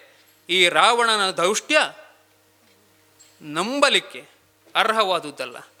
ಸಂಧಾನಕ್ಕೆ ಬಂದವನನ್ನ ಮೇಲೂ ಬಲಪ್ರಯೋಗಕ್ಕೆ ಮುಂದಾದರೆ ತನ್ನನ್ನೂ ರಕ್ಷಿಸಿಕೊಳ್ಳುವಂತಹ ಸಾಮರ್ಥ್ಯವನ್ನೂ ಹೊಂದಿರುವ ಸಾಮರ್ಥ್ಯ ಆತನಲ್ಲಿರ. ಹಾಗೆಯೇ ಈ ಕಿಷ್ಕಿಂಧೆಯ ಜವಾಬ್ದಾರಿಯನ್ನು ಹೊತ್ತಂತಹ ಹೊಣೆಗಾರಿಕೆಯನ್ನು ಹೊತ್ತ ಸಮರ್ಥ ಮನುಷ್ಯನಿಗೆ, ಸಮರ್ಥ ವಾನರನಿಗೆ ನೀನು ಈ ದೌತ್ಯದ ಹೊಣೆಗಾರಿಕೆಯನ್ನು ಹೊತ್ತು ಈ ಎಲ್ಲ ಸಂಗತಿಗಳನ್ನು ಸಾಧ್ಯಂತವಾಗಿ ವಿವರಿಸಿ ಉತ್ತರವನ್ನು ನಿರೀಕ್ಷಿಸ್ತಾ ಆತ ಬದಲಾಗ್ತಾನೆ, ಪಶ್ಚಾತ್ತಾಪ ಪಡ್ತಾನೆ, ಸತಿಯನ್ನು ಮುಂದಿರ್ತಾನೆ ಅಂತಾದರೆ ನಮಗೆ ಖಂಡಿತಕ್ಕೂ ಅಪಮಾನವಲ್ಲ. ಬಂದ ಸೇನೆ ಹಿಂದಕ್ಕೆ ಹೋಗುವುದು ಎಂಬುದನ್ನು ತಿಳಿಸಲಿಕ್ಕೆ ಯಾವ ತೊಂದರೆಯೂ ಇಲ್ಲ. ಕಾರಣವಿಷ್ಟೇ, ಬಲಶಾಲಿಯಾದವ ಕ್ಷಮತೆಯಿಂದ, ಔದಾರ್ಯದಿಂದ ಆತನನ್ನು ಕರುಣೆಯಿಂದ ಮನ್ನಿಸಿದರೆ ಇದರಲ್ಲಿ ಅಪಮಾನವೇನೂ ಇಲ್ಲ. ಯುದ್ಧವೇ ಎಲ್ಲ ಸಂಗತಿಗಳಿಗೂ ಎಲ್ಲದಕ್ಕೂ ಆತ್ಯಂತಿಕವಾದಂತಹ ಕೊನೆಯ ತಾರ್ಕಿಕ ನಿಲುಮೆಯೂ ಅಲ್ಲ. ಅನಿವಾರ್ಯವಾದಲ್ಲಿ ಯುದ್ಧದಿಂದ ಮುಂದೇನಾಗುತ್ತದೆ ಎಂಬುದನ್ನು ರಾವಣನಿಗೆ ಸುಸ್ಪಷ್ಟವಾಗಿ ಆತ ತಿಳಿಸಲಿ. ಆತನ ಸತಿ ಸುತರ ಸಮೇತ, ಆತನ ಬಂಧು ಬಾಂಧವರ ಸಮೇತ ಯಮಪುರಿಗೆ ನಡೆಯುವುದು ನಿಶ್ಚಯ. ಸ್ವರ್ಣಲಂಕೆ ಎಂದು ಬೀಗುತ್ತಿರುವಂತಹ ಈ ಲಂಕೆ ಸುಟ್ಟುರುಹಿ ಅತ್ಯಂತ ಅಧಪತನವನ್ನು ಹೊಂದಿ ಸರ್ವನಾಶವನ್ನು ಹೊಂದುತ್ತದೆ ಯುದ್ಧ ಘಟಿಸಿದರೆ ಎಂಬುದನ್ನು ಸುಸ್ಪಷ್ಟವಾಗಿ ತಿಳಿಸಲಿ. ಆತನಿಂದ ಮಾರುತ್ತರವನ್ನು ಪಡೆದುಕೊಂಡು ಬರುವಂತೆ ಸುಗ್ರೀವ ಒಬ್ಬ ಸೂಕ್ತ ವ್ಯಕ್ತಿಯನ್ನು ನಿಯೋಜಿಸಿ. ಧನ್ಯವಾದಗಳು ಮಿತ್ರರಾದ ಮಹೇಶ್ ಭಟ್ ಕಲ್ಲಬ್ಬೆ ಅವರಿಗೆ. ಅವರು ಹೇಳಿದಂಥ ಅರ್ಥ ತುಂಬ ಮನೋಜ್ಞವಾಗಿ ಅವರು ತಮ್ಮ ಪೀಠಿಕೆಯನ್ನು ಹೇಳಿದರು. ಈಗ ಈ ಪೀಠಿಕೆಗೆ ಸಂಬಂಧಪಟ್ಟಂತೆ ಸಂಪನ್ಮೂಲ ವ್ಯಕ್ತಿಗಳಲ್ಲಿ ಒಬ್ಬರಾದಂಥ ರಾಧಾಕೃಷ್ಣ ಕಲ್ಚಾರ್ ಅವರು ವೇದಿಕೆಗೆ ಬಂದು ತಮ್ಮ ಅನಿಸಿಕೆಗಳನ್ನು, ಅಭಿಪ್ರಾಯಗಳನ್ನು, ಅವುಗಳ ವ್ಯಾಪ್ತಿ, ಸ್ವರೂಪ ಇವುಗಳ ಕುರಿತು ಮಾತನಾಡಬೇಕು ಅಂತ ವಿನಂತಿಸ್ತೇನೆ. ಎಲ್ಲ ಆದರಣೀಯರೇ, ಬಹಳ ವಿಸ್ತಾರವಾದ, ಬಹುಶಃ ಇಡೀ ದಿವಸ ವಿವರಿಸಿದರೂ ಮುಗಿಯದ ಮತ್ತು ಚರ್ಚೆಗೆ ಆಸ್ಪದ ಇರುವ ಒಂದು ವಿಚಾರ ಇದು. ಒಂದು ಪ್ರಸಂಗದಲ್ಲಿ ಅರ್ಥದ ಪೀಠಿಕೆ ಎಂಬುದು. ಮೊದಲನೇದ್ದು ಅದರ ಅಗತ್ಯ ಏನು ಅನ್ನೋದನ್ನು ನಾವು ವಿವೇಚನೆ ಮಾಡಬೇಕು ಮತ್ತು ಅದರ ಸ್ವರೂಪ ಏನು ಅನ್ನೋದನ್ನು ಹೇಳಬೇಕು ಅಂತ ಗೋಪಾಲಕೃಷ್ಣ ಭಾಗವತರು ಹೇಳಿದರು. ಪೀಠಿಕೆ ಎಂಬುದು ಶಾಬ್ದಿಕವಾಗಿಯೇ ಹೇಳುವ ಹಾಗೆ ಒಂದು ಪಂಚಾಂಗ. ಅದು ಯಾವುದರ ಪಂಚಾಂಗ? ಒಂದು ಪ್ರಸಂಗದ ಪಂಚಾಂಗ, ಒಂದು ಕಥೆಯ ಪಂಚಾಂಗ, ಒಂದು ಪಾತ್ರದ ಪ್ರಕಟಣೆಯ ಪಂಚಾಂಗ. ಹೀಗಾಗಿ ಪೀಠಿಗೆ ಹೇಳುವವ ತಾನು ಯಾಕೆ ಹೇಳ್ತಾ ಇದ್ದೇನೆ ಎನ್ನುವುದನ್ನು ನೆನಪಿಟ್ಟುಕೊಂಡು ಮಾತಾಡಬೇಕಾಗ್ತದೆ. ಇವತ್ತಿನ ಪೀಠಿಗೆ ಅರ್ಥದ ಬಗ್ಗೆ ನಾನು ಈಗ ಮಾತಾಡ್ತಾ ಇಲ್ಲ ಅನ್ನೋದನ್ನು ದಯವಿಟ್ಟು ನೀವು ಗಮನಿಸಬೇಕು. ಒಂದು ತಾಂತ್ರಿಕವಾದ ಅಗತ್ಯ ಇರುವುದು ಒಂದು ಪಾತ್ರ ಪ್ರವೇಶವಾದಾಗ ಅದು ಯಾವುದು ಅಂತ ಜನರಿಗೆ ಅರ್ಥ ಆಗುವುದಕ್ಕೆ. ಬಹಳ ಹಿಂದೆ ಕಥೆಯನ್ನೇ ಹೇಳಬೇಕಾದ, ತಾನು ಇಂಥವ ಅಂತ ಹೆಸರನ್ನು ಹೇಳಬೇಕಾದ, ವಿಳಾಸವನ್ನು ಹೇಳಬೇಕಾದ ಅಗತ್ಯ ಅನಿವಾರ್ಯ ಇತ್ತು. ಆದರೆ ಇವತ್ತು ಸಾಕಷ್ಟು ಈ ರಂಗಭೂಮಿಯಲ್ಲಿ ಬದಲಾವಣೆಗಳಾಗಿದ್ದಾವೆ. ಪಾತ್ರ ಆ ರೀತಿಯಲ್ಲಿ ಮಾತಾಡಬೇಕು ಅಂತ ಜನ ನಿರೀಕ್ಷೆ ಮಾಡುವುದಿಲ್ಲ. ಆದರೆ ಆ ಪಾತ್ರ ಏನು ಅನ್ನೋದು ಅರ್ಥವಾಗುವ ಹಾಗೆ, ಅವನ ಶೀಲ ಸ್ವಭಾವಗಳು ಗೊತ್ತಾಗುವ ಹಾಗೆ ಪೀಠಿಕೆ ಇರಬೇಕು. ತಾನಿಂಥವ, ತನ್ನ ಸ್ವಭಾವ ಇಂಥದ್ದು ಅಂತ ಅವ ಬಾಯ್ಬಿಟ್ಟು ಹೇಳುವುದಲ್ಲ, ಆ ಮಂಡನೆಯಲ್ಲಿ ಅದು ಅರ್ಥವಾಗಬೇಕು ಎನ್ನುವುದು ಕಲಾ ಸೂಕ್ಷ್ಮ. ಇದನ್ನು ಅರ್ಥಧಾರಿಗಳು ಗ್ರಹಿಸಿದರೆ ಒಂದು ಅರ್ಧದಷ್ಟು ಭಾಗ ಪೀಠಿಕೆ ಯಶಸ್ವಿ ಆದ ಹಾಗೆ ಅಂತ ನನಗನ್ನಿಸ್ತದೆ. ಇದರಲ್ಲಿ ಎರಡು ಸಂಗತಿಗಳಿದ್ದಾವೆ. ಆದಷ್ಟು ಸಂಕ್ಷಿಪ್ತವಾಗಿ ಹೇಳೋ ಪ್ರಯತ್ನ ಮಾಡ್ತಾ ಇದ್ದೇನೆ. ಒಂದು, ಈಗಾಗಲೇ ನಾನು ಹೇಳಿದ ಹಾಗೆ ಪೀಠಿಕೆ ಎಂಬುದು ಒಂದು ತಾಂತ್ರಿಕವಾದ ಅಗತ್ಯವಾಗಿ ಅದು ಎಷ್ಟಿರಬೇಕು, ಇದು ಬಹಳ ಮುಖ್ಯ ಸಂಗತಿ. ಒಂದು 8 ಗಂಟೆಯ 2 ಪ್ರಸಂಗಗಳ ಇಡೀ ರಾತ್ರಿಯ ತಾಳಮದ್ಲೆಯಲ್ಲಿ ಒಂದು ಪಾತ್ರ ಪೀಠಿಕೆ ಎಷ್ಟು ಹೇಳ್ತಿತ್ತೋ ಆ ಪ್ರಮಾಣದಲ್ಲಿ ಈಗ ಪೀಠಿಕೆ ಬೇಕಾಗಿಲ್ಲ ಅಂತ ನನಗನ್ನಿಸೋದು. ಮತ್ತು ಇದನ್ನು ಅರ್ಥಧಾರಿಗಳು ಕೂಡ ಗ್ರಹಿಸಬೇಕಾಗ್ತದೆ. ಒಂದು ಅನುಪಾತದಿಂದ, ಒಂದು ಇಷ್ಟಕ್ಕೆ ಇಷ್ಟು ಎಂಬ ಲೆಕ್ಕಾಚಾರದಿಂದಲೇ ಪೀಠಿಕೆಯ ಉದ್ದವನ್ನು ಕೂಡ ನಾವು ನಿರ್ಣಯ ಮಾಡಬೇಕಾಗ್ತದೆ. ಎಷ್ಟೋ ಮಾತಾಡಿದ ಅನ್ನುವುದಕ್ಕಿಂತಲೂ ಏನು ಮಾತಾಡಿದ ಮತ್ತು ಹೇಗೆ ಮಾತಾಡಿದೆ ಅನ್ನೋದು ಕೂಡ ಕಲಾತ್ಮಕವಾಗಿ ತುಂಬ ಔಚಿತ್ಯಪೂರ್ಣ. ಅದನ್ನು ಪೀಠಿಕೆಯ ಮುಖೇನ ಒಬ್ಬ ಅರ್ಥಧಾರಿ ಕಾಣಿಸಬೇಕಾದ ಹೊಣೆ ಇದೆ. ಉದಾಹರಣೆಗೆ ಒಂದು ಪಾತ್ರ ಅರ್ಥ ಹೇಳ್ತಾ, ಪೀಠಿಕೆ ಅರ್ಥವನ್ನು ಹೇಳುವಾಗಲೇ ಮುಂದಿನದ್ದನ್ನು, ಮುಂದೆ ಹೇಳಲಿಕ್ಕಿರುವುದನ್ನು ಈ ಪೀಠಿಕೆಯಲ್ಲೇ ಪ್ರಸ್ತಾವಿಸಿದೆ. ಮತ್ತು ಆ ಸಂಭಾಷಣೆಯ ಪದ್ಯಗಳಿಗೆ ಹೇಳುವುದೇನನ್ನು, ಅದು ಮತ್ತೆ ಪುನರಾವರ್ತನೆ ಆಗುವ ಒಂದು ಅಪಾಯ ಇದೆ. ಕೆಲವು ಸಲ ಮುಂದಿನ ತನ್ನ ವ್ಯವಹಾರಕ್ಕೆ ವ್ಯತಿರೇಕವಾದ, ಅದಕ್ಕೆ ವಿರೋಧವಾಗುವ ಅಂಶಗಳನ್ನು ಪೀಠಿಕೆಯಲ್ಲಿ ಅರ್ಥಧಾರಿಗಳು ಗೊತ್ತಿಲ್ಲದೆ ತಂದು ಬಿಡ್ತಾರೆ. ಆಗ ಈ ಪೂರ್ವಾಪರ ವಿರೋಧವನ್ನು ಹೊಂದಾಣಿಕೆ ಮಾಡಲಿಕ್ಕೆ ಹೇಗೆ ಸಾಧ್ಯ? ಒಂದು ಸಲ ನನ್ನ ಅನುಭವವನ್ನು ಭಾಳ ಸಂಕ್ಷಿಪ್ತವಾಗಿ ಹೇಳ್ತೇನೆ. ನನ್ನ ದೇವೇಂದ್ರ ಆಗಿತ್ತು, ದಧೀಚಿ ಮಾಡಿದವರು ಅವರ ಪೀಠಿಕೆಯಲ್ಲಿ ದೇಹದ ನಶ್ವರತೆಯ ಬಗ್ಗೆ, ಇಂದ್ರಿಯ ವ್ಯಾಮೋಹಗಳನ್ನು ಬಿಡಬೇಕಾದರ ಬಗ್ಗೆ, ವೈರಾಗ್ಯದ ಬಗ್ಗೆ ತುಂಬ ಚಂದ ಪೀಠಿಕೆ ಹೇಳಿದರು. ದೇವೇಂದ್ರ ಹೋಗಿ ಹೀಗೆ ನಮಗೆ ನಿಮ್ಮ ಎಲುಬಿನ ಅವಶ್ಯಕತೆ ಉಂಟು ವಜ್ರಾಯುಧಕ್ಕೆ ಅಂತ ಹೇಳಿದಾಗ, ಆಮೇಲಿನ ಪದ್ಯ ಇರುವುದು ಅವನಿಗೆ ಅಳುವುದಕ್ಕೆ, ಅಯ್ಯೋ ಈ ದೇಹವನ್ನು ನಾನು ಕಳ್ಕೊಳ್ಬೇಕಾಗ್ತದಲ್ಲ ಅಂತ. ಈ ಪೀಠಿಕೆಗೂ ಈ ಮುಂದಿನ ಬೆಳವಣಿಗೆಗೂ ಹೊಂದಾಣಿಕೆ ಹೇಗೆ? ಅರ್ಥಧಾರಿಗಳು ಮುಂದೆ ಆ ಪಾತ್ರ ಹೇಗೆ ವ್ಯವಹರಿಸ್ತದೆ ಎನ್ನುವುದನ್ನು ಕೂಡ ಇಡೀ ಪ್ರಸಂಗದ ವ್ಯಾಪ್ತಿಯಲ್ಲಿ ಇಟ್ಟುಕೊಂಡು ಪೀಠಿಕೆಯನ್ನು ನಿರ್ಣಯಿಸಿಕೊಳ್ಬೇಕಾಗ್ತದೆ. ಒಂದು ಸಹಜವಾಗಿ ನಮ್ಮಲ್ಲೊಂದು ಪ್ರವೃತ್ತಿ ಇದೆ, ಪೀಠಿಕೆ ಅಂದರೆ ಕಲ್ಪನೆ ಇಲ್ಲದೆ ಹುಟ್ಟಿದ್ದು ಅಂತ ನನ್ನ ತಿಳುವಳಿಕೆ. ನನಗೆ ಏನೋ ತಿಳಿದಿದೆ, ನನಗೇನೋ ಹೇಳಬೇಕಾಗಿದೆ, ಅದನ್ನು ಹೇಳುವುದಕ್ಕೆ ಪೀಠಿಕೆ ಎಂಬುದು ಒಂದು ಔಟ್ಲೆಟ್ ಆಗಿ, ಒಂದು ಅವಕಾಶವಾಗಿ, ಒಂದು ವೇದಿಕೆಯಾಗಿ ನಾನು ಗ್ರಹಿಸಿಕೊಳ್ಳೋದು. ನಾನು ತುಂಬ ಓದಿದ್ದೇನೆ, ಏನೋ ಕಲ್ತಿದ್ದೇನೆ, ಅದನ್ನೆಲ್ಲ ಪೀಠಿಕೆಯಲ್ಲೇ ಹೇಳಬೇಕು ಎನ್ನುವ ಒಂದು ಯೋಚನೆ ಕೂಡ ಅರ್ಥಧಾರಿಗಳಿಗೆ ಬಂದುಬಿಡುತ್ತದೆ. ಇದು ಅಪಾಯಕಾರಿ.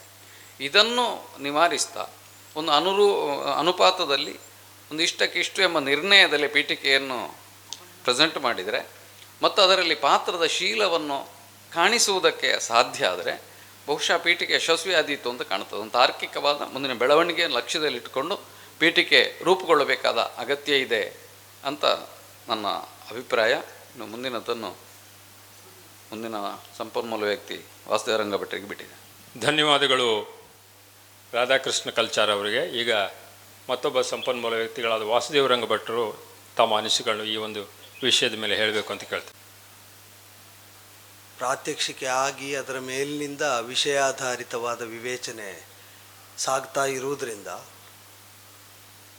ಥಿಯರಿಟಿಕಲ್ ಆಗಿ ಪೀಠಿಕೆ ಅಂದರೆ ಹೀಗೆ, ಅದರ ಸ್ವರೂಪ, ಅದರಲ್ಲಿ ಅನುಭವಿಗಳಾದಂತಹ ಪ್ರಾಜ್ಞರಾದ ಕಲ್ಚಾರ್ ಚೆನ್ನಾಗಿಯೇ ನಿರೂಪಿಸಿದ್ದಾರೆ. ಆದರೆ ನನಗೆ ಇವತ್ತಿನ ಔಚಿತ್ಯ ಅಂತ ಕಾಣುವುದು, ನಾವು ಏನನ್ನು ಕೇಳಿದ್ದೇವೋ ಅದನ್ನು ಆಧರಿಸಿಯೇ ವಿವೇಚನೆ ಮಾಡಿದರೆ ಆ ಥಿಯರಿ ಹೇಗೆ ಅಳವಟ್ಟಿದೆ, ಅದನ್ನು ಹೇಗೆ ನಾವು ಗ್ರಹಿಸಿದ್ದೇವೆ, ಹೇಗೆ ಮುನ್ನಡೆಸಬಹುದು, ಹೇಗೆ ಪರಿಷ್ಕರಿಸಬಹುದು, ಇದನ್ನು ವಿವೇಚನೆ ಮಾಡಬಹುದು, ಆ ಒಂದು ಸಾಧ್ಯತೆ ಉಂಟು ಅಂತ ಕಂಡಿತು ಇವತ್ತಿನ ಈ ಕಾರ್ಯಕ್ರಮದಲ್ಲಿ. ಪೀಠಿಕೆ ಈಗಾಗಲೇ ಹೇಳಿದ್ದನ್ನೇ, ಆ ಸ್ವರೂಪದ ವಿವೇಚನೆ ಮಾಡುವಾಗ ಅವರು ಹೇಳಿದ್ದನ್ನೇ ನಾನು ಮತ್ತು ವಿಸ್ತರಿಸಬಹುದು ಅಥವಾ ಬೇರೆ ಆಯಾಮದಿಂದ ಅದನ್ನು ವಿಶ್ಲೇಷಿಸ್ತಾ ಹೋಗಬಹುದು. ಒಂದು ಕಾನ್ಸೆಪ್ಟ್, ಒಂದು ಕಲೆಯೊಳಗೆ ಕಾಲದಿಂದ ಕಾಲಕ್ಕೆ ಪರಿಷ್ಕಾರಗೊಳ್ತಾ ಭಿನ್ನ ಆಯಾಮವನ್ನು ಹೊಂದುತ್ತಾ ಕೆಲವೊಮ್ಮೆ ತೀರ ವಿಭಿನ್ನ ಧ್ರುವದಿಂದ ಪ್ರಸ್ತುತಗೊಳ್ಳುವುದನ್ನು ನಾವು ಕಾಣುವುದಕ್ಕೆ ಸಾಧ್ಯ. ಆಗಲೇ ಹೇಳಿದ ಹಾಗೆ ಪೂರ್ವ ಕಥೆಗಳನ್ನು ಹೇಳುತ್ತಾ ಸೂರ್ಯವಂಶದೊಬ್ಬ ಪ್ರಭು ತೊಡಗುವುದಿದ್ದರೆ ಸೂರ್ಯನಿಂದ ತೊಡಗುವುದು, ಅದು ಒಂದು ಕ್ರಮವೇ. ಪೀಠಿಕೆ ಈಗ ಹೇಗಾಗಿದೆ ಅಂದರೆ ತಾಳಮದ್ದಲೆಗಳ ಆಯೋಜಿತವಾಗುವುದು ಒಂದು ಎಜೆಂಡಾ ಇಟ್ಟುಕೊಂಡು ಕೆಲವೊಮ್ಮೆ. ಈಗ ಅದರ ಸರಿತಪ್ಪುಗಳ ವಿವೇಚನೆ ನಾನು ಹೋಗುವುದಿಲ್ಲ, ಅದರಲ್ಲಿ ಪೀಠಿಕೆ ಯಾವ ಕಾರ್ಯ ನಿರ್ವಹಿಸ್ತದೆ ಅಂತ ಮಾತ್ರ ನನಗೆ ವಿವೇಚಿಸೋದು ವಿಷಯ. ಒಂದು ವಿಸ್ತಾರವಾದ ರಾವಣನನ್ನು ಕೇಳಬೇಕು ಎಂಬುದಕ್ಕೆ ಅದು ಅವರ ಪ್ರತಿಭೆಯಲ್ಲಿ ಆ ರಾವಣ ಹೇಗೆ ಬರ್ತಾನೆ ನೋಡುವ ಎಂಬುದಕ್ಕೆ ನಿರ್ದಿಷ್ಟವಾಗಿ ಒಂದು ಕಾರ್ಯಕ್ರಮ ಆಯೋಜಿತವಾದರೆ, ಹಾಗೆ ಆಯೋಜಿತವಾಗುವ ಕಾರ್ಯಕ್ರಮದಲ್ಲಿ ರಾವಣನ ಪೀಠಿಕೆಯ ಸ್ವರೂಪ ಒಂದು ಸಾಮಾನ್ಯ ಸ್ತರದಲ್ಲಿ ಅಂದರೆ ಎಲ್ಲ ಕಲಾವಿದರ ಕಲಾಭಿವ್ಯಕ್ತಿಯನ್ನು ಗಮನಿಸುವುದಕ್ಕಾಗಿ ಒಂದು ತಾಳಮದ್ದಲೆ ಆಯೋಜಿಸಿದರೆ ಎಲ್ಲ ಕಲಾವಿದರಂತೆಯೇ ರಾವಣನ ಪಾತ್ರಧಾರಿಯು ಕಾರ್ಯನಿರ್ವಹಿಸಬೇಕಾದ, ಅರ್ಥ ನಿರ್ವಹಿಸಬೇಕಾದ ಬದ್ಧತೆ ಹೊಂದಿಯೇ ಆ ಕಾರ್ಯಕ್ರಮದಲ್ಲಿರುವುದಾದರೆ ಅಲ್ಲಿನ ಪೀಠಿಕೆಗೂ ಅಂತರ ಇರ್ತದೆ. ಅಂತರ ನಮಗೆ ಕಾಣುವುದಕ್ಕೆ ಸಾಧ್ಯ. ಇರಬೇಕೋ ಬೇಡವೋ ಎಂಬುದು ವಿವೇಚನೆ ಮತ್ತೆ ಮಾಡೋಣ. ರಾವಣನನ್ನೇ ಕೇಂದ್ರೀಕರಿಸಿದ ಪ್ರಸಂಗ ಆಗಿ ಈಗ ರಾಮನಿಗಿಂತ ಹೆಚ್ಚು ರಾವಣನೇ ಕಾಣಬೇಕು ಅಂತ ಆಯೋಜನೆಯಲ್ಲೇ ಆಶಯ ಇದ್ದರೆ ಆಗ ಪೀಠಿಕೆ ಅದಕ್ಕೆ ಅನುಗುಣವಾಗಿ ಅಭಿವ್ಯಕ್ತ ಆಗಬೇಕಾದ ಬದ್ಧತೆ ಉಂಟು. ಸಮಯವೂ ಕೂಡ, ಹೊಂದಾಣಿಕೆಯೂ ಕೂಡ ಹೀಗೆ ಎಜೆಂಡಾ ಇಟ್ಟುಕೊಂಡು ಒಂದು ಕಾರ್ಯಕ್ರಮ ಆಯೋಜಿತ ಆದಾಗ ಸಾಮಾನ್ಯ ತಾಳಮದ್ದಲೆಗಳಿಂದ, ಸಾಮಾನ್ಯ ಅಂದರೆ ಅದು ಗುಣಮಟ್ಟದಲ್ಲಿ ನಾನು ಹೇಳ್ತಾ ಇಲ್ಲ, ಆಯೋಜನೆಯಲ್ಲಿ ಕಾಮನ್ ಪ್ರೋಗ್ರಾಮಿಗಿಂತ ಭಿನ್ನವಾಗಿರ್ತದೆ ಸಮಯದ ಹಂಚಿಕೆಯೂ ಕೂಡ. ಆಗ ಒಂದು ಪಾತ್ರಧಾರಿಗೆ ವಿಶೇಷ ಪ್ರಾಧಾನ್ಯ ಕಲ್ಪಿತವಾದ್ದರಿಂದ ಸಮಯಾವಕಾಶವು ವಿಶೇಷವಾಗಿ ಕೊಡಮಾಡ್ತಾರೆ, ಅದು ವಿಸ್ತಾರವಾಗಿಯೂ ಬೆಳೆಯುತ್ತದೆ. ಈಗ ಇವತ್ತು ಪ್ರಸ್ತುತಗೊಂಡಂತಹ ರಾಮನ ಪೀಠಿಕೆ ನಮಗೆ ಪಾತ್ರಧಾರಿಗಳು, ಪ್ರತಿಭಾಶಾಲಿಗಳು ತುಂಬ ಚೆನ್ನಾಗಿ ಹೇಳಿದ್ದಾರೆ. ಹೆಸರನ್ನು ಸಂಯೋಜಕರು ಉಲ್ಲೇಖಿಸ್ತಾರೆ, ನಾ ಹೆಸರು ಉಲ್ಲೇಖಿಸುವುದಿಲ್ಲ. ಯಾಕೆಂದರೆ ನಮಗೆ ಹೆಸರು ಮುಖ್ಯ ಅಲ್ಲ, ವಿಷಯ ಮುಖ್ಯ ಆದದ್ದರಿಂದ. ಪೀಠಿಕೆಯಾದರೂ ಒಂದು ಪದ್ಯವನ್ನು ಆಧರಿಸಿ ಬೆಳೆಯಬೇಕು. ಈಗ ಪೂರ್ವವೃತ್ತ ಎಲ್ಲ ಬರುವುದಿದ್ದರೂ ಕೂಡ ಒಂದು ಪದ್ಯವನ್ನು ನಾವು ಹೇಳಿ ಅದಕ್ಕೆ ಅರ್ಥ ವಿಸ್ತಾರವಾಗಿ ಪೀಠಿಕೆಯೂ ಬರಬೇಕಾದ್ದರಿಂದ ನಾವು ಹೇಳಬೇಕಾದ ಪೀಠಿಕೆಯನ್ನೆಲ್ಲ ಪದ್ಯದ ಸಾಹಿತ್ಯಕ್ಕೆ ನಿಬದ್ಧವಾಗಿಸಿ ಪ್ರಸ್ತುತಪಡಿಸುವುದೊಂದು ಕೌಶಲ. ಇವತ್ತಿನ ರಾಮ ತೊಡಗಿದ್ರು, ಹಾ ಹಾ ಹಾ ನಿಧಾನಿಸು ಅಂತ ತೊಡಗಿದ್ದ ಹಾಗೆ. ಹವಣಿಸಿದರಿತ್ತ ರಾಮ ಬಾಳ್ಯದ ಆ ಪದ್ಯದ ಆರಂಭಕ್ಕೂ ಆ ಪೀಠಿಕೆಯ ಆರಂಭಕ್ಕೂ ಚೆನ್ನಾದ ಒಂದು ಸಂಯೋಜನೆ ಉಂಟು. ಒಂದು ಔಚಿತ್ಯಪೂರ್ಣವಾದ ಆರಂಭವನ್ನು ಅವರು ಕಾದಿಕೊಂಡಿದ್ದಾರೆ.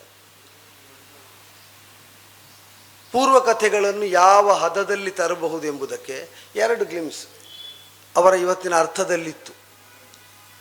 ಅವರು ಪ್ರಸ್ತುತಪಡಿಸಿದಾಗ ಒಂದು ಕಿರೀಟ ಇಟ್ಟುಕೊಂಡು ರಾಮನ ಹಿನ್ನೆಲೆಯನ್ನು, ರಾವಣನ ಹಿನ್ನೆಲೆಯನ್ನು ಅವರೊಂದು ವಿವೇಚನೆ ಮಾಡಿದರು. ಕಿರೀಟವೇ ಲಕ್ಷ್ಯವಾದರೆ ಸಾಕೇತ ಬಿಟ್ಟು ಬರ್ತಿರಲಿಲ್ಲ. ರಾವಣನ ಕಿರೀಟ ಅಲ್ಲ ನನಗೆ ಲಕ್ಷ್ಯ ಅಂತ.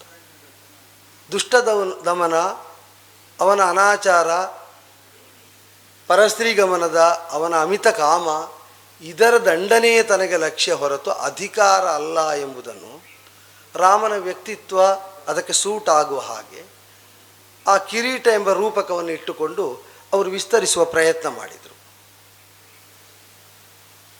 ಮಾಡ್ತಾ ಮಾಡ್ತಾ ಸೂರ್ಯವಂಶೀಯವಾದಂತಹ ನೆಲೆ ಏನು ಅಂತ ಸ್ಪಷ್ಟಪಡಿಸುವುದಕ್ಕೆ ವಾಲಿಗೆ ಬದುಕುವ ಅವಕಾಶ ಕೊಟ್ಟದ್ದನ್ನು ಸುಗ್ರೀವನಿಗೆ ನೆನಪಿಸಿಕೊಟ್ಟು ರಾಮ. ಒಂದು ಔಚಿತ್ಯ ಉಂಟು, ಚೆನ್ನಾಗುಂಟು ಅಂತ ಕಂಡಿತು ನನಗೆ.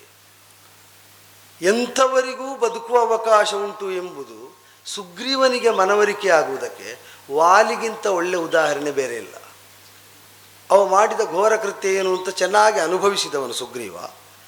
ಆದ್ದರಿಂದ ಸುಗ್ರೀವನಿಗೆ ಅದೇ ಉದಾಹರಣೆಯನ್ನು ಕೊಡ್ತಾ ವಾಲಿಗೇ ಬದುಕಬಹುದು ಅಂತ ನಾನು ಹೇಳಿರುವಾಗ ರಾವಣನಿಗೊಂದು ಅವಕಾಶ ಕೊಟ್ಟರೆ ತಪ್ಪೇನು ಅಂತ.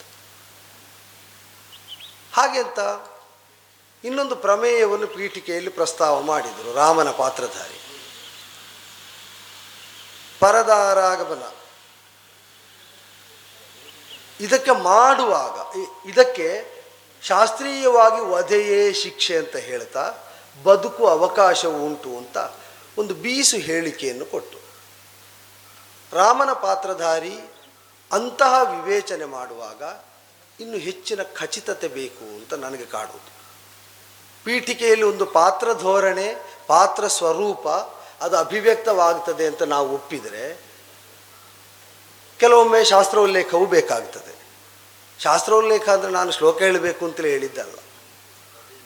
ಸ್ಮೃತಿಗಳಲ್ಲಿ ಹೀಗುಂಟು, ವೇದಾದಿಗಳಲ್ಲಿ ಹೀಗುಂಟು, ಅಥವಾ ಇಂಥದ್ದು ಪೂರ್ವೋದಾಹರಣೆ ಉಂಟು, ಇಂಥದ್ದನ್ನು ಖಚಿತವಾಗಿ ಹೇಳ್ತಾ ಅದನ್ನು ಮೀರಿ ರಾಮನ ಔದಾರ್ಯ ಪ್ರಕಟವಾಗುವಲ್ಲಿದ್ದ ಔಚಿತ್ಯವನ್ನು ಇನ್ನಷ್ಟು ಸ್ಪಷ್ಟಗೊಳಿಸಬೇಕು ಅಂತ ನನಗೆ ಕಂಡಿತು. ಯಾಕೆಂದರೆ ಅದು ಪಾತ್ರ ರಾಮನ ಪಾತ್ರದಲ್ಲಿ, ರಾಮನ ಪೀಠಿಕೆಯಲ್ಲಿ ರಾಮನ ವ್ಯಕ್ತಿತ್ವ ಬಿಂಬಿತವಾಗಲಿಕ್ಕೆ ಅಲ್ಲಿ ಖಚಿತತೆ ಬೇಕು. ಮತ್ತೆ ಕಂಡದ್ದು ಪದ್ಯ ಎತ್ತುಗಡೆ. ಅದು ಪದ್ಯ ಎತ್ತುಗಡೆ ಇದ್ದೇ ಮುಂದೆ ಒಂದು ಸೆಷನ್ ಇದ್ದದ್ದರಿಂದ ಇದರಲ್ಲಿ ಅದರ ಕುರಿತಾಗಿ ನಾನು ಹೆಚ್ಚು ವಿಸ್ತಾರ ಮಾಡುವುದಕ್ಕೆ ಹೋಗುವುದಿಲ್ಲ. ಇನ್ನೊಂದು, ಪೀಠಿಕೆ ಅಂದರೆ ಒಬ್ಬನೇ ಮಾತಾಡುವುದು. ಹಾಗೆ ಅಂಥದ್ದು ಒಬ್ಬನೇ ಮಾತಾಡುವ ಮಾತುಗಳಲ್ಲ. ಈಗ ಒಂದು ಕಲೆ ಸಮಷ್ಟಿ ಕಲೆ ಅಂತ ನಾವು ಒಪ್ಪಿದ ಮೇಲೆ ಪೀಠಿಕೆಯಲ್ಲೂ ಒಂದು ಸ್ಪಂದನದ ನಿರೀಕ್ಷೆಯಲ್ಲಿ ಅರ್ಥಧಾರಿ ಇರ್ತಾನೆ. ದಯವಿಟ್ಟು ನಾನು ದೋಷೋದ್ಘಾಟನೆ ಮಾಡಿದ್ದು ಅಂತ ತಿಳಿಬೇಡಿ. ಭಾಗವತರು ಸತತವಾಗಿ ಸ್ಪಂದಿಸ್ತಾ ಇರಬೇಕು ಆ ಪೀಠಿಕೆ ಜೀವಂತವಾಗುವುದಕ್ಕೆ. ಅದಲ್ಲದಿದ್ದರೆ ಅರ್ಥ ಅರ್ಥ ಹೇಳ್ತಾ ಇರುವವನಿಗೆ ಏನು ಕಾಣ್ತದೆ ಅಂದರೆ ಇದರ ರಿಸೀವಿಂಗ್ ಎಂಡ್ ಹೇಗುಂಟು ಅಂತ ಗೊತ್ತಿಲ್ಲ. ಈಗ ಪೀಠಿಗೆ ಸಾಧಾರಣ ಬರುವುದು ಪ್ರಸಂಗ ಆರಂಭಕ್ಕೆ, ಇದು ಹೇಗೆ ಗ್ರಹಿಸಲ್ಪಡ್ತಾ ಉಂಟು ಅಂತ ಗೊತ್ತಿಲ್ಲದೆ ಅನಿರ್ದಿಷ್ಟವಾಗಿ ಹೇಳ್ತಾ ಹೋಗಬೇಕಾದ ಬದ್ಧತೆ ಉಂಟು ಅರ್ಥಧಾರಿಗೆ. ಆಗ ಒಂದು ಅವನಿಗೆ ಬೆಂಬಲವಾಗಿ ಮತ್ತು ಔಚಿತ್ಯಪೂರ್ಣವಾಗಿ ಭಾಗವತರು ಸ್ಪಂದಿಸ್ತಾ ಹೂಂಗುಟ್ತಾ ಬೇಕಾದಲ್ಲಿ ಕೆಲವು ಶಬ್ದಗಳಲ್ಲೂ ಪ್ರತಿಕ್ರಿಯಿಸ್ತಾ ಮುನ್ನಡೆಸ್ತಾ ಇದ್ದರೆ ಅದು ಹೆಚ್ಚು ಜೀವಂತಿಕೆಯಿಂದ ಪ್ರಸ್ತುತವಾಗುತ್ತದೆ ಅಂತ ನನಗೆ ಕಾಣ್ತದೆ. ಮಾತ್ರ ಅಲ್ಲ, ಆಯಾ ಪಾತ್ರ ಸ್ವಭಾವ, ಅದರ ವೇಗ, ಪ್ರಸ್ತುತಿಯ ಟೆಂಪೋ ಇದನ್ನು ಮೈಂಟೈನ್ ಮಾಡುವುದು ಕೂಡ ಮುಖ್ಯ. ರಾಮನ ಪಾತ್ರಧಾರಿ ಇವತ್ತಿನ ಸಮಯದ ಬದ್ಧತೆಯಿಂದ ಇರ್ಬೋದು, ಅವರು ಸಮಯದ ಮಿತಿ ಎಷ್ಟು ಕಲ್ಪಿಸಿಕೊಟ್ಟಿದ್ದಾರೆ ಮೊದಲು ಗೊತ್ತಿಲ್ಲ. ನಿಧಾನವಾಗಿ ತೊಡಗಿದರು. ಎರಡನೇ ಪದ್ಯ ಮುಂದುವರಿದು ಎಲ್ಲೋ ಮಧ್ಯದಲ್ಲಿ ಸ್ವಲ್ಪ ಧಾವಂತ ಬಂತು, ಮತ್ತೆ ನಿಧಾನಗತಿಗೆ ಹೊರಳಿದರು. ಇದು ದೋಷ ಅಂತ ಹೇಳ್ತಾ ಇರುವುದಲ್ಲ, ನಾವೆಲ್ಲ ಗಮನಿಸಬೇಕಾದ ಪೀಠಿಕೆ ಅಂಶಗಳು ಎಂಬ ನೆಲೆಯಿಂದ ಹೇಳ್ತಾ ಇರುವುದಷ್ಟೇ. ಒಂದು ಪಾತ್ರ ಅದರ ಸ್ವರೂಪ ಚಿತ್ರಣ ಮಾಡುವಾಗ ಅದಕ್ಕೆ ಒಂದು ಸ್ಪೀಡ್ ಅಂತ ನಾವು ಲೆಕ್ಕಾಚಾರ ಮಾಡಿದರೆ ಅದು ಏರ್ತಾ ಹೋಗ್ಬೋದು, ಸ್ಪೀಡ್ ಹೆಚ್ಚಾಗ್ತಲೂ ಹೋಗ್ಬೋದು. ಅದಕ್ಕೊಂದು ನಿರ್ದಿಷ್ಟತೆ ಬೇಕು, ಮುಂದೆ ಹೋಗುವುದು ಮತ್ತೆ ಹಿಂದೆ ಬರುವುದು. ಆಗ ಅದು ಆ ಪಾತ್ರ ಸ್ವಭಾವಕ್ಕೆ, ಅದರ ಪ್ರಸ್ತುತಿಗೆ ಎಲ್ಲಿಯೋ ಲೋಪ ಆದ ಹಾಗೆ ಕಾಣ್ತದೆ. ಅದರ ಬಗ್ಗೆಯೂ ಜಾಗರೂಕರಾಗಿರಬೇಕು. ಆ ಪಾತ್ರವನ್ನು ನಾವು ಪ್ರಸ್ತುತಪಡಿಸುವಾಗ ಪೀಠಿಕೆ, ಅದರ ಹದ, ಅದರ ವೇಗ, ಅದರ ಲಯ ಇದು ಕೂಡ ಔಚಿತ್ಯಪೂರ್ಣವಾಗಿ ಗಮನಿಸಬೇಕಾದ ವಿಷಯ ಅಂತ ನನಗೆ ಕಾಣ್ತದೆ. ಇದಕ್ಕಿಂತ ಹೆಚ್ಚಿನದ್ದು ವಿವೇಚನೆಗೆ ವಿಷಯ ಉಂಟು ಅಂತಾದರೆ ಸಹೃದಯರು ಸೂಚಿಸಬಹುದು, ವಿವೇಚನೆ ಮುನ್ನಡೆಸಬಹುದು. ಧನ್ಯವಾದಗಳು ವಾಸುದೇವ ರಂಗಭಟ್ರವರಿಗೆ.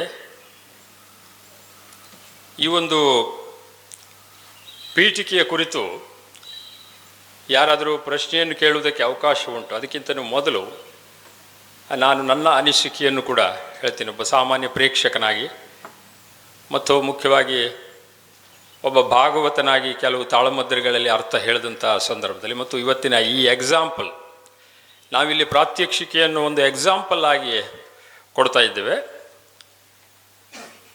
ಆ ಎಕ್ಸಾಂಪಲ್ನ ಇಟ್ಟುಕೊಂಡು ಸಂಪನ್ಮೂಲಗಳು ವ್ಯಕ್ತಿಗಳು ಮಾತನಾಡಿದರೆ ಅದರಿಂದ ಇಲ್ಲಿ ಕೇಳುಗರಿಗೆ ಮತ್ತು ಉದಯೋನ್ಮುಖ ಕಲಾವಿದರಿಗೆ ಆ ಪೀಠಿಕೆ ಅಥವಾ ಪ್ರತಿಯೊಂದೊಂದು ತಂತ್ರಾಂಶದ ಸೂಕ್ಷ್ಮಗಳು ಹೆಚ್ಚು ಅವರಿಗೆ ಮನವರಿಕೆಯಾಗ್ತದೆ ಎಂಬ ಉದ್ದೇಶಕ್ಕಾಗಿ ನಾವು ಈ ಒಂದು ಪೀಠಿಕೆಯನ್ನು ಇಟ್ಟಿದ್ದೇವೆ. ಅದರ ಕುರಿತು ವಿವೇಚನೆ ಮಾಡುವಂಥ ಸಂದರ್ಭದಲ್ಲಿ ಸಾಂದರ್ಭಿಕವಾಗಿ ಕೆಲವು ವಿಮರ್ಶೆಗಳು ಬಂದರೆ ಇಲ್ಲಿ ಭಾಗವಹಿಸಿದಂಥ ಈ ಒಂದು ಪ್ರಾತ್ಯಕ್ಷಿಕೆ ಮಾಡುವಂಥ ಕಲಾವಿದರು ದಯವಿಟ್ಟು ಅದನ್ನು ಕ್ರೀಡಾ ಮನೋಭಾವದಿಂದ ಸ್ವೀಕರಿಸಬೇಕು ಅಂತ ನಾನು ಅತ್ಯಂತ ವಿನಯದಿಂದ ವಿನಂತಿಸ್ತೇನೆ. ಪೀಠಿಕೆಯ ಕುರಿತು ನಾವು ಹೇಳೋದಾದರೆ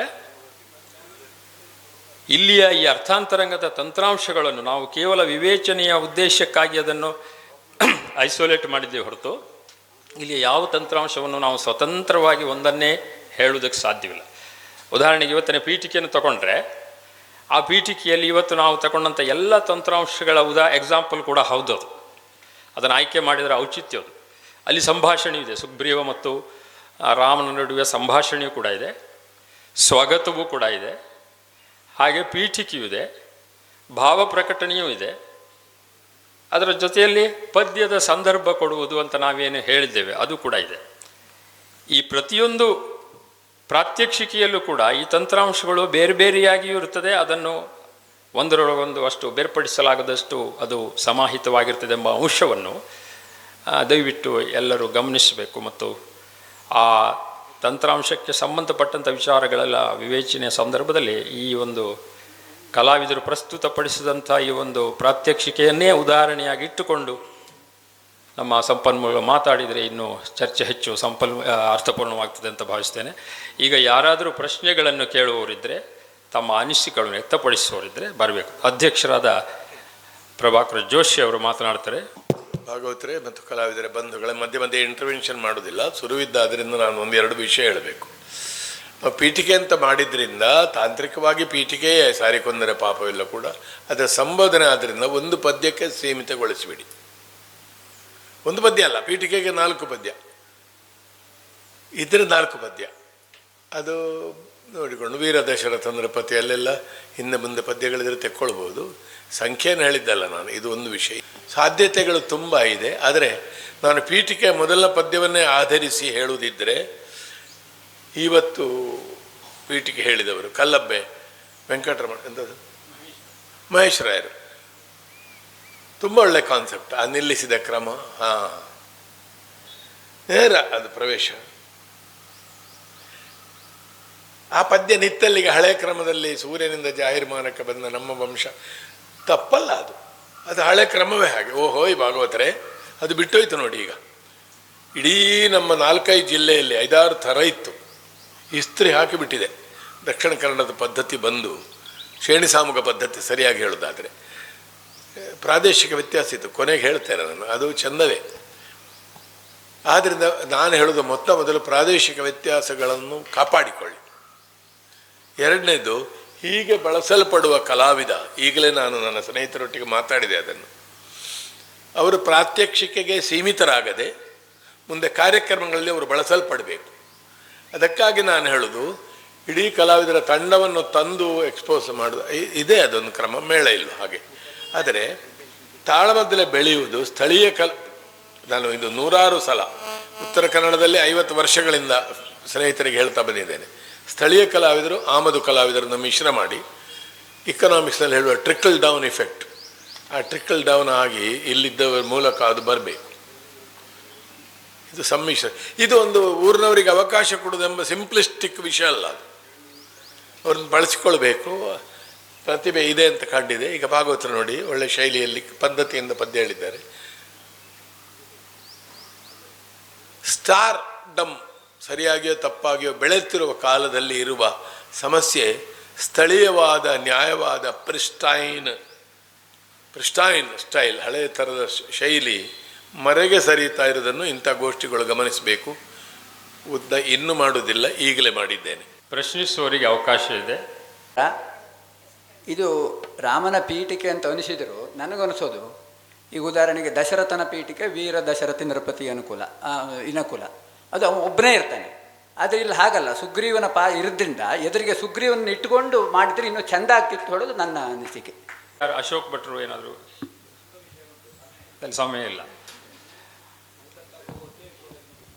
ಹೌದು, ಈಗ ವಿಭಾಗವನ್ನು ನಾವು ಮುಗಿಸಿ ಪೀಠಿಕೆ ಮೇಲೆ ಸಾಕಷ್ಟು ಜೋಶಿ ಅವರು ಹೇಳಿದ್ದಾರೆ, ವಾಸುದೇವ ರಂಗಭಟ್ರು ಹೇಳಿದ್ದಾರೆ ಮತ್ತು ಅಶೋಕ್ ಭಟ್ರು ಹೇಳಿದ್ದಾರೆ.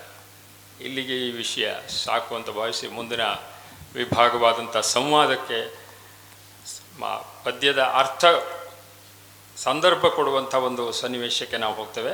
ಆ ನಂತರದಲ್ಲಿ ಸಂವಾದವನ್ನು ನಾವು ತೆಗೆದುಕೊಳ್ಳೋಣ ಅಂತ ಹೇಳ್ತಾ ಇದ್ದೇನೆ. ಈಗ ಪದ್ಯದ ಸಂದರ್ಭಕ್ಕೆ ಕೊಡುವುದಕ್ಕೆ ಬೇಕಾಗಿ ನಾವು ಜಾಂಬವತಿ ಪರಿಣಯದ ಕೃಷ್ಣ ಮತ್ತು ಬಲರಾಮನ ಸಂಭಾಷಣೆಯನ್ನು ತೆಗೆದುಕೊಂಡಿದ್ದೇವೆ.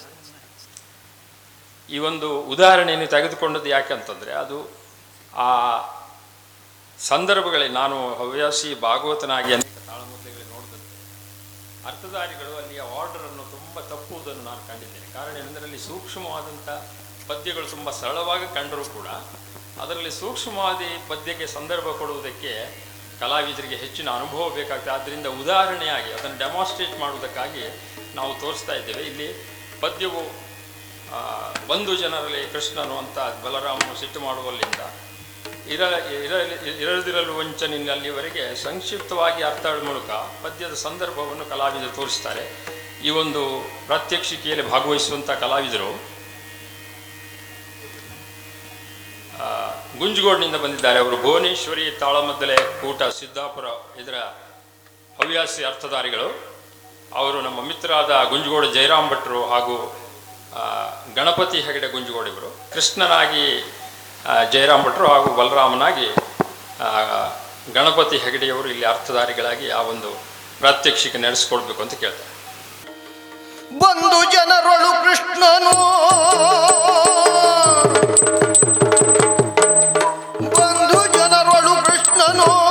ನಿಷ್ಠುರವ ತಂದು ಕೊಂಬುದೆ ಪ್ರಾಜ್ಞನು, ನಿಷ್ಠುರವ ತಂದು ಕೊಂಬುದೆ ಪ್ರಾಜ್ಞನು, ಚಂದದಳು ಬೆಸಸನ್ನುತ್ತ ಮುನಿ ನಡೆಯಲಂದು ಬಲಕತಿ ತಾಳುತ್ತ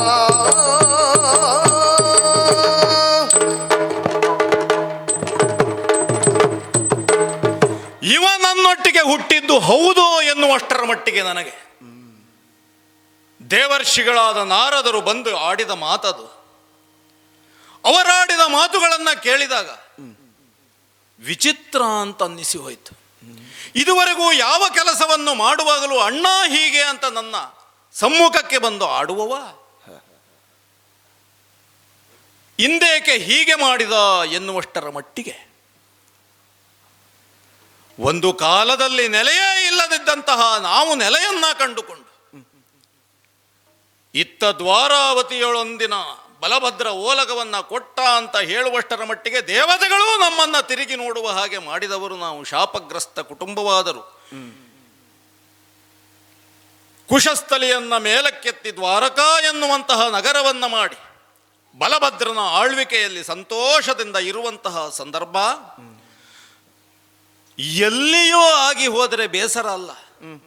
ಬಂಧು ಜನರಲ್ಲಿ ಈ ರೀತಿಯಾಗಿ ಕೆಲಸವನ್ನ ಮಾಡಿದನಲ್ಲ ತಮ್ಮ ಕೃಷ್ಣ ಅಂತ ನನಗೆ ಖೇದ ಅನ್ನಿಸ್ತಾ ಉಂಟು. ಇಷ್ಟು ಹೊತ್ತಿಗೆ ಬರಬೇಕಿತ್ತು, ಬರದೇ ಬಹಳ ದಿವಸ ಆಗಿ ಹೋಯಿತು. ಇವತ್ತಾದರೂ ಬಂದಾನು ಎನ್ನುವ ನಿರೀಕ್ಷೆಯಲ್ಲಿ ಅವ ಬರುವ ಹಾದಿಗೆ ವಿಮುಖನಾಗಿ ಈ ಕಡೆ ಮುಖ ತಿರುಗಿಸಿ ಕುಳಿತುಕೊಳ್ಳುತ್ತೇನೆ. ನೋಡೋಣ ನೋಡೋಣ. ಇರಲನಕ ಗೋವಿಂದನೋ ಇರಲನಕ ಗೋವಿಂದನೋ ಸಂತಸದಿ ಬರಗಂಡು ಬಲರಾಮನೋ ಪರಿಕಿಸದ ಗಿಡಿಸೂಸುತ್ತ ಪರಿಕಿಸದ ಗಿಡಿಸೂಸುತ್ತ ಕುಳ್ಳಿರಲು ಸರಸಿ ಜಾಮಗನಮಿಸುತ್ತ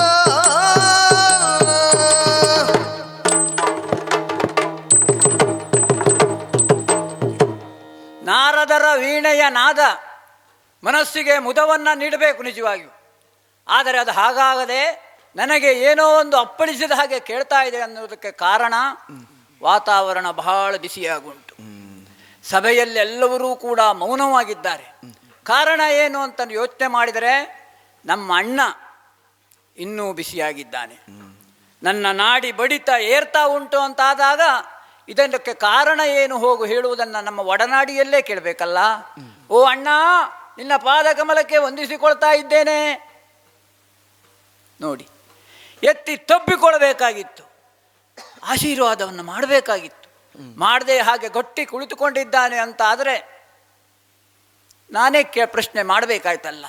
ಓ ಅಣ್ಣ, ಅರುಹ ಬೇಹೋದು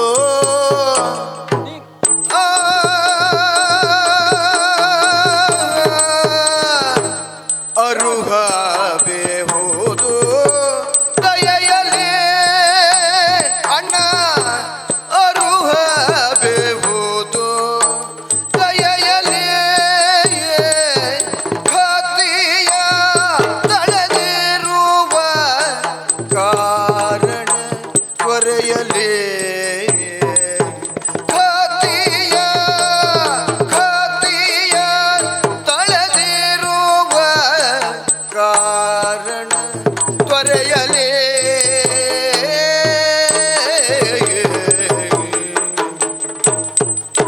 ಚರಣ ಸೇವಕನೆನ್ನುತ್ತ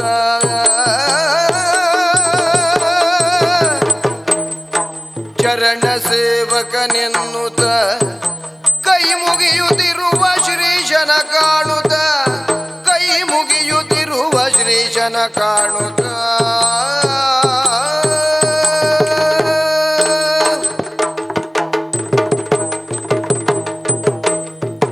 ಅಣ್ಣಯ್ಯ, ನಾನು ಬಂದ ತಕ್ಷಣದಲ್ಲಿ ನನ್ನನ್ನು ನಾನು ನಮಸ್ಕಾರ ಮಾಡಿದಾಕ್ಷಣ ಒಪ್ಪಿಕೊಳ್ಬೇಕಾದ ನೀನು ಇವತ್ತು ಸಿಟ್ಟು ಮಾಡಿಕೊಂಡಿದ್ದೀಯ. ಯಾಕೆ ಕತಿಗೊಂಡಿದ್ದೀಯ ಹೇಳುವುದೇ ಅರ್ಥ ಆಗುವುದಿಲ್ಲ. ಈ ಸಿಟ್ಟು ಮಾಡುವುದಕ್ಕೆ ಎರಡು ಕಾರಣ ಉಂಟು. ಒಂದೊಂದು ಸಾರಿ ನಮ್ಮ ಮೇಲೆ ನಾವು ಸಿಟ್ಟು ಬಂದಾಗಲೂ ಬೇರೆಯವ್ರ ಹತ್ರ ಮಾತಾಡೋದಿಲ್ಲ, ಅಥವಾ ಎದುರಿಗಿದ್ದವರ ಮೇಲೆ ಸಿಟ್ಟು ಬಂದಾಗಲೂ ಮಾತಾಡುವುದಿಲ್ಲ. ಆದರೆ ನಾನು ಯಾರು? ಒಡನಾಟದಲ್ಲಿ ತಮ್ಮ ಅಂತಾದರೂ ಕೂಡ ನಾನು ನಿನ್ನ ಚರಣ ಸೇವಕ ಅಲ್ವೇ? ಅಂತ ಚರಣ ಸೇವಕನಾದ ನನ್ನ ಹತ್ರ ಎಲ್ಲ ವಿಷಯವನ್ನು ಅರುಬಾರದೆ ನಿನ್ನ ಸಿಟ್ಟಿಗೆ ಕಾರಣ ಏನು ಅಣ್ಣ? ಯಾರೋ ಕೃಷ್ಣ ಬರದಿರು ಎನ್ನದಿರಲೆಯಲೆ ಬರದಿರು ನೀ ಬರದಿರು ಬರದಿರು ಎನ್ನದಿರಲೆಯಲೆ ಕೃಷ್ಣನೇ ಪರಿಗಿಸೆ ಮೋರಯನು ಕೃಷ್ಣನೇ ಪರಿಗಿಸೆ ಮೋರಯನು ತುರು ದೃಢ ನಿಶ್ಚಯವು ಕೃಷ್ಣ, ಅಣ್ಣ. ನನ್ನೆದುರಿನಲ್ಲಿ ಬಂದು ನಮಸ್ಕರಿಸಿಕೊಳ್ತಾ ಇದ್ದೀಯ. ಹಾ. ನಿನ್ನ ನಮಸ್ಕಾರಕ್ಕೆ ತಿರಸ್ಕಾರ ನನ್ನದ್ದು. ಯಾರೋ ನಿನ್ನನ್ನು ಕರೆದವರಿಲ್ಲೇ? ಹಾ. ಎದುರಿನಲ್ಲಿ ಬಂದು ನಿಂತುಕೊಳ್ತಾ ಇದ್ದೀಯ. ಹಾ. ನಿನ್ನ ಮುಖವನ್ನು ನೋಡ್ಲಿಕ್ಕೂ ನನಗೆ ಮನಸ್ಸಿಲ್ಲ. ಹಾ. ಎಂತಹ ದುರುಳ ಕೈಂಕರ್ಯವನ್ನ ಮಾಡಿಬಿಟ್ಯೋ. ಹಾ. ಬಂದ ಸಿಟ್ಟಿನಿಂದ ನಿನ್ನನ್ನ ಕುಟ್ಟಿ ಕಳೆಯೋಣ ಅಂತಂದ್ರೆ ನೀನು ಹುಟ್ಟಿ ಬಿಟ್ಟಿಯಲ್ಲ ಮಾರಾಯ. ಪುಟ್ಟಿದ ಎಮ್ಮನ್ನೊಯದೊಳು ಪುಟ್ಟಿದ ಏಕೆಮ್ಮನ್ವಯದೊಳು ಕಡು ದುಷ್ಟನು ನೆಂಟರಲಿ ಕಡು ದುಷ್ಟನು ನೆಂಟರಲಿ ಕಟ್ಟಿದ ದೇಶವ ಅಪಹಾಸ್ಯವು ಮಹಾ ನಿಷ್ಠುರವಾಯಿತಲ್ಲ. ನೀನು ಮಾಡಿದ ಕೆಲಸಗಳನ್ನೆಲ್ಲ ಇದುವರೆಗೂ ಸಹಿಸಿಕೊಂಡು ಬಂದೆ. ಹಾ. ನೀನು ಬಂದ ಕ್ಷಣದಲ್ಲಿ ಕುಳಿತುಕೊಳ್ಳೆ ಈ ತಮ್ಮ ಅಂತ ಹೇಳಿದೆ. ಹೌದು. ನೀನು ಹೇಳಿದ ವಿಷಯವನ್ನ ವಿಮರ್ಶೆಗೆ ಒಳಪಡಿಸದೆ ಪರಡು ತೆರಡಬೇಕಿನ್ನು ಅಂತ ಹೇಳಿದೆ. ಹೌದು, ಹಿಂದಿನ ಉದಾಹರಣೆ. ಇದುವರೆಗೂ ನಿನ್ನೊಟ್ಟಿಗೆ ಈ ರೀತಿಯಾಗಿ ನಡೆದುಕೊಂಡು ಬಂದವ ನಾನು. ಹಾ. ಆದರೆ ಈಗ ನನಗನ್ನಿಸ್ತಾ ಉಂಟು, ಹಾ. ಯಾಕೆ ಮಾರಾಯ ನಮ್ಮ ಅನ್ವಯದಲ್ಲಿ ಹುಟ್ಟಿಬಿಟ್ಟ?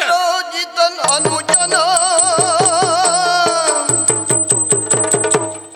ಏಕೆ ಶತ್ರುಜಿತನನು ಜನ ಮಡುಹಿದ ಏಕೆ ಶಮಂತಕವು ಏಕೆ ಶಮಂತಕವು ಏಕೆ ಲೋಪಾತಕ ಗೈದಿಯಗಳರಂತಿ ಕೆಲಸವು ನಿನಗೆ. ಕೃಷ್ಣ, ಹಾ. ನೀನು ನಮ್ಮ ಅನ್ವಯದಲ್ಲಿ ಹುಟ್ಟಿದ್ದೇ ಅಪಚಾರ ಆಗಿ ಹೋಯಿತು ಅಂತ ಅನ್ನಿಸ್ತಾ ಉಂಟು. ಹಾ. ಈಗ ನಾನು ಕೇಳಿದ ವಿಷಯದಿಂದ ನನಗೆ ಹಾಗೆ ಹಾ. ಆ ರೀತಿಯ ಭಾವಕ್ಕೆ ನಾನು ಒಳಗಾಗ್ತಾ ಇದ್ದೇನೆ. ಹಾ. ಅಯ್ಯ, ಹಾ.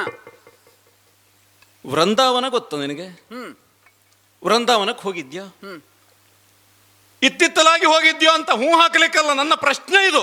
ಅಲ್ಲ, ನಾನು ಎಲ್ಲಿ ಹೂ ಹಾಕಬೇಕು ಹೇಳೋದೇ ಗೊತ್ತಾಗಲಿಲ್ಲ. ಹೂ ಹಾಕಿದ್ರು ಕಷ್ಟ ಆಗಿಬಿಡುತ್ತದೆ. ಆ ಕಾರಣದಿಂದ ಹೂ ಹಾಕ್ಲಿಕ್ಕೆ ಹೋಗಲಿಲ್ಲ.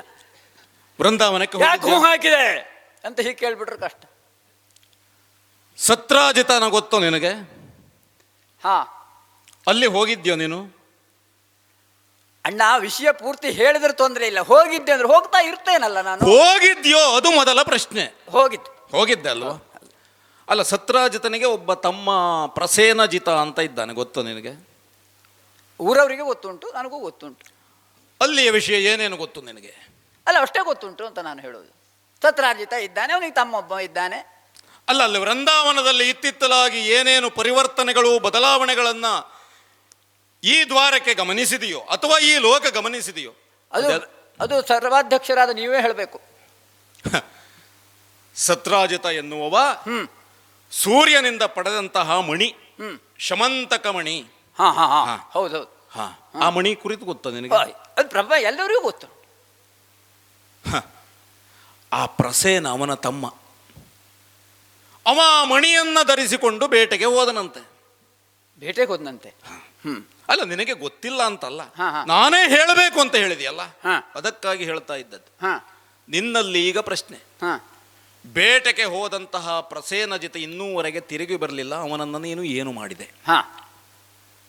ಆಮೇಲೆ ಧರಿಸಿಕೊಂಡು ಹೋದಂತಹ ಮಣಿಯೂ ಇಲ್ಲ, ಪ್ರಸೇನನೂ ಇಲ್ಲ ಎಂಬಲ್ಲಿಗೆ ಪ್ರಸೇನನನ್ನ ಕೊಂದಿದ್ದಿ, ಮಣಿಯನ್ನ ಅಪಹಾರಗೈದಿದ್ದೆ. ಆ ಮಣಿಯನ್ನ ಎಲ್ಲಿಟ್ಟೆ? ಅಣ್ಣ, ಇದಕ್ಕಾಗ ಸಿಟ್ಟು? ಅರಿಯೇ ಪ್ರಸೇನ ಪೋದುದನು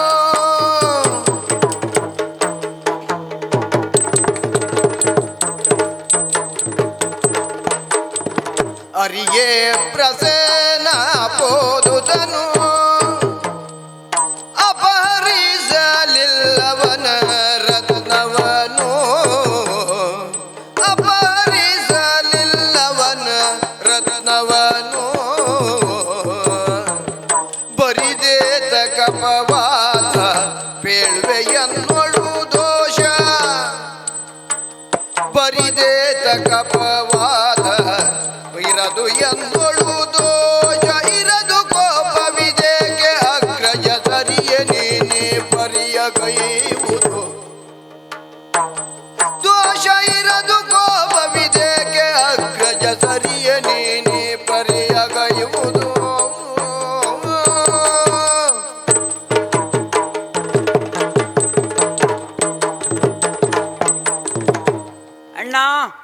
ಕೃಷ್ಣ, ವಿಚಾರಣೆ ಮಾಡುವ ಪೂರ್ವದಲ್ಲಿಯೇ ಅಪರಾಧಿ ಅಂತ ನಿರ್ಣಯ ಮಾಡಿಬಿಟ್ಟುಕೊಂಡು ಮಾತಾಡ್ತಾ ಇದ್ದಿ. ಹಾ ಹಾ ಏನು ಹೇಳೋಣ ಅನ್ನೋದು ಗೊತ್ತಾಗ್ತಾ ಇಲ್ಲ. ಅರಿಯೇ ನಾನು ಪ್ರಸೇನ ಓದುದನು. ಓಹೋ. ಜೊತೆಗೆ ಹಾ ಒಂದು ದೃಷ್ಟಿಯಿಂದ ಈಗ ನನ್ನ ಪಾಲಿಗೆ ಆ ಪ್ರಸೇನನೇ ಅರಿಯಾಗ್ಬಿಡ್ತಾ ಇದ್ದಾನೋ ಏನೋ ಗೊತ್ತಿಲ್ಲ. ಯಾಕೆಂದ್ರೆ ನನ್ನ ನಿನ್ನ ಬಾಂಧವ್ಯವನ್ನ ಕುರಿತು ಈ ರೀತಿಯಾಗಿ ಕಗ್ಗಂಟಾಗ್ತಾ ಇದೆಯಲ್ಲ ಎನ್ನುವ ಕಾರಣಕ್ಕೆ.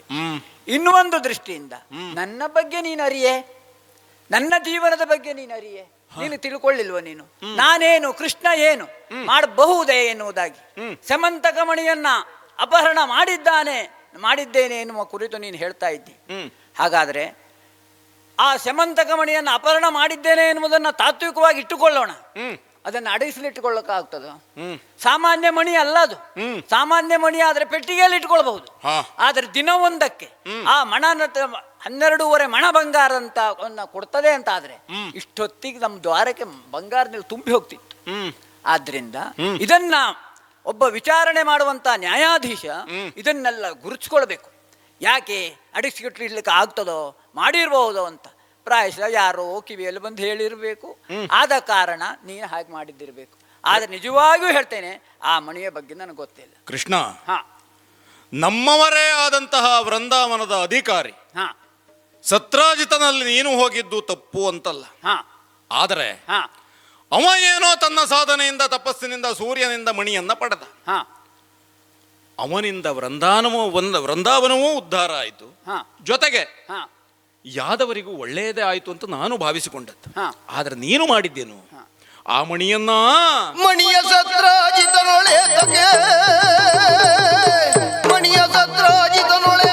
ತನಗೆ ಕೊಡಬೇಕೆನ್ನುವುದ ಕೇಳ್ದೆಯ, ತನಗೆ ಕೊಡಬೇಕೆನ್ನುವುದ ಕೇಳ್ದೆಯ. ನನಗೈದ ಪ್ರಸೇನನು ನುದಿಟವೆನ್ನುವೆನೀಗ. ಅಯ್ಯ, ಆ ಮಣಿಯನ್ನ ಅವ ತನ್ನ ಸಾಧನೆಯಿಂದ ಪಡೆದುಕೊಂಡದ್ದು. ನಿನಗೆ ಇಲ್ಲಿ ಏನು ಕೊರತೆ ಆಗಿತ್ತು? ಈ ದ್ವಾರಕೆಯಲ್ಲಿ ಬಲರಾಮನ ಆಡಳಿತದಲ್ಲಿ ಯಾವುದಾದರೂ ಕೊರತೆ ಅಂತಿತ್ತ? ಭಿಕ್ಷುಕನಂತೆ ಅಲ್ಲಿಗೆ ಹೋಗಿ ಆ ಮಣಿಯನ್ನ ನೀನು ಕೇಳಿದೆಯಂತೆ, ಅವಶ್ಯಕತೆ ಇತ್ತ? ಹೌದಪ್ಪ, ಶಮಂತಕ ಮಣಿ ಮಹಿಮಾನ್ವಿತವಾದದ್ದು ಸರಿ ಅಂತ ಒಪ್ಪಿಕೊಳ್ಳುತ್ತೇನೆ. ಆದರೆ ಅದು ನಮ್ಮವನೇ ಆದಂತ ವೃಂದಾವನದ ಅಧಿಕಾರಿಯ ಕೈಯಲ್ಲಿ ಇದ್ದದ್ದು. ಅದನ್ನ ನೀನು ಹೋಗಿ ಕೇಳುವರೆ ಕಾರಣ ಏನು ಅಂತ ಬೇಕಲ್ಲ? ಕೇಳಿದ್ದ ಹೌದಾ? ಅಣ್ಣ, ಈ ಮಣಿಯ ಕುರಿತಾಗಿ ನನ್ನ ಹತ್ರ ವಿಚಾರಣೆಯನ್ನ ಮಾಡ್ತಾ ಇದ್ದೀಯ. ಹಾಗಾದರೆ ಇದು ಸಾಮಾನ್ಯ ಮಣಿ ಅಂತ ಭಾವಿಸಬೇಡ. ಇದು ಪರಮ ಪಾವನ ರತ್ನ ಇದನು.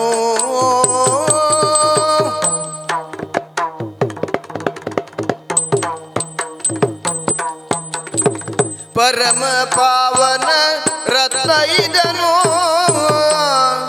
ಯದುವರ ಉಗ್ರಸೇನಾಖ್ಯಗಾನು. ಯದುವರ ಉಗ್ರಸೇನಾಖ್ಯಗಾನು.